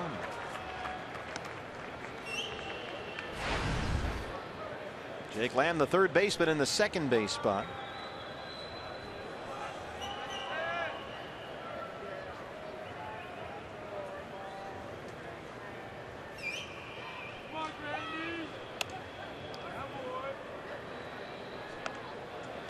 Yeah, Jose Reyes was almost the topic of our Geico This Day in Baseball History, but I didn't want to give him any ideas.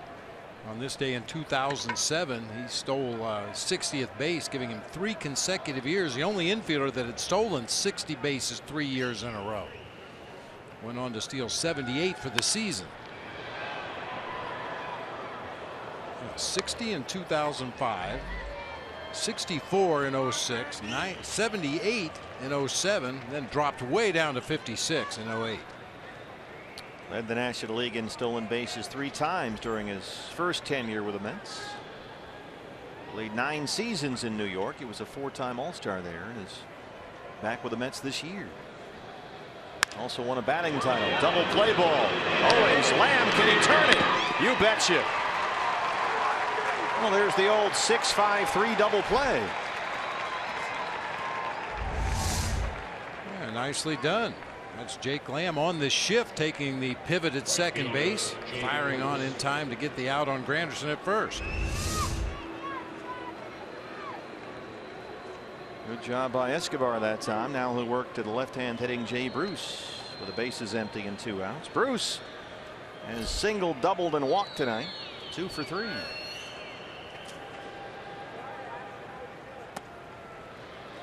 There's a strike, 0-1. Diamondbacks in the bottom of the 9th will have the heart of the order. Goldie, Lamb, Tomas, 3, 4, and 5. Familia warming up with the bullpen. This one is launched deep to right. It backs up Tomas, and he's got it. So here we go, down 2. Goldie will lead off the 9th.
Gila River game summary. What a debut it is for Mitch Haniger, the rookie left fielder. His first 2 major league hits. A triple, a double. He's knocked in 3. Braden Shipley got knocked around. A rough night for Braden. 7 runs, 6 earned in 5 innings. Diamondbacks have been trying to come back all night long. They were down 7-1, 3 in the 6th, 1 in the 7th, and it's 7-5 as we start the 9th against the Met closer. There is Familia, who is number 1, the best in the business in terms of saves, 39. That leads the major leagues. He is 39 for 42 this year and a 2.91 ERA. Well, walks will occasionally get Familia in trouble. He'll get the sharp end of the stick. Goldie, Lamb, Tomas, 3, 4, and 5 in the Diamondback 9th. Goldie doubled and scored his last time up. 1 for 3 tonight.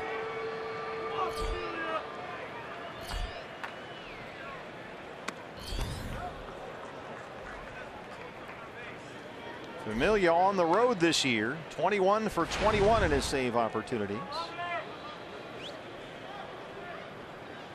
Hasn't blown a save on the road since last July. 30 for his last 30. Goldie ahead 2-0.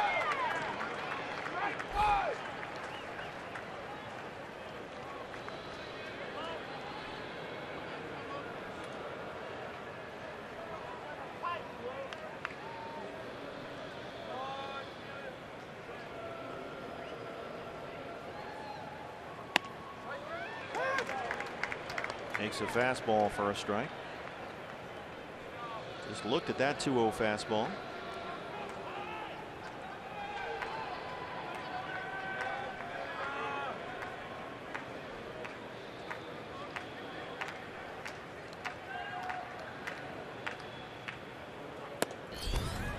Looks at another one. He's in a hitter's count here. He got himself ahead 2-0. He's looked at 2 fastballs, and now it's even 2-2.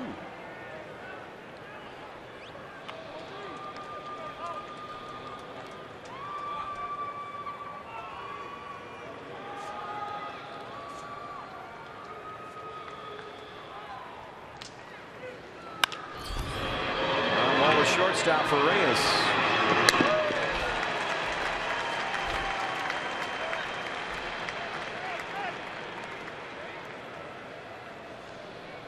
One away for Jake Lamb.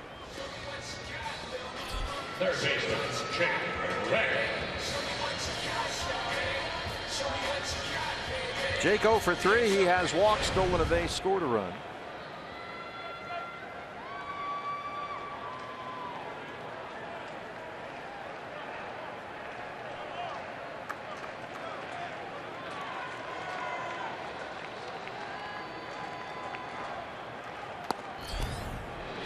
Strike 1.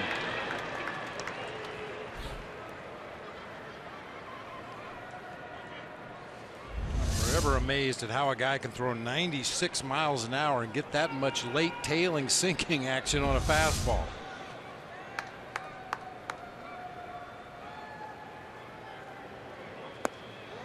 Usually guys throw it that hard, it just doesn't move as much. Huh? Doesn't have enough time to move. 0-2 on Lamb.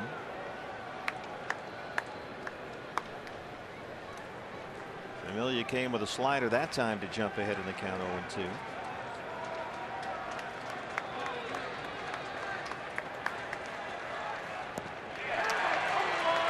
And Jake chases that one. Rivera completes the strikeout. Back-to-back sliders. And it's up to Tomas.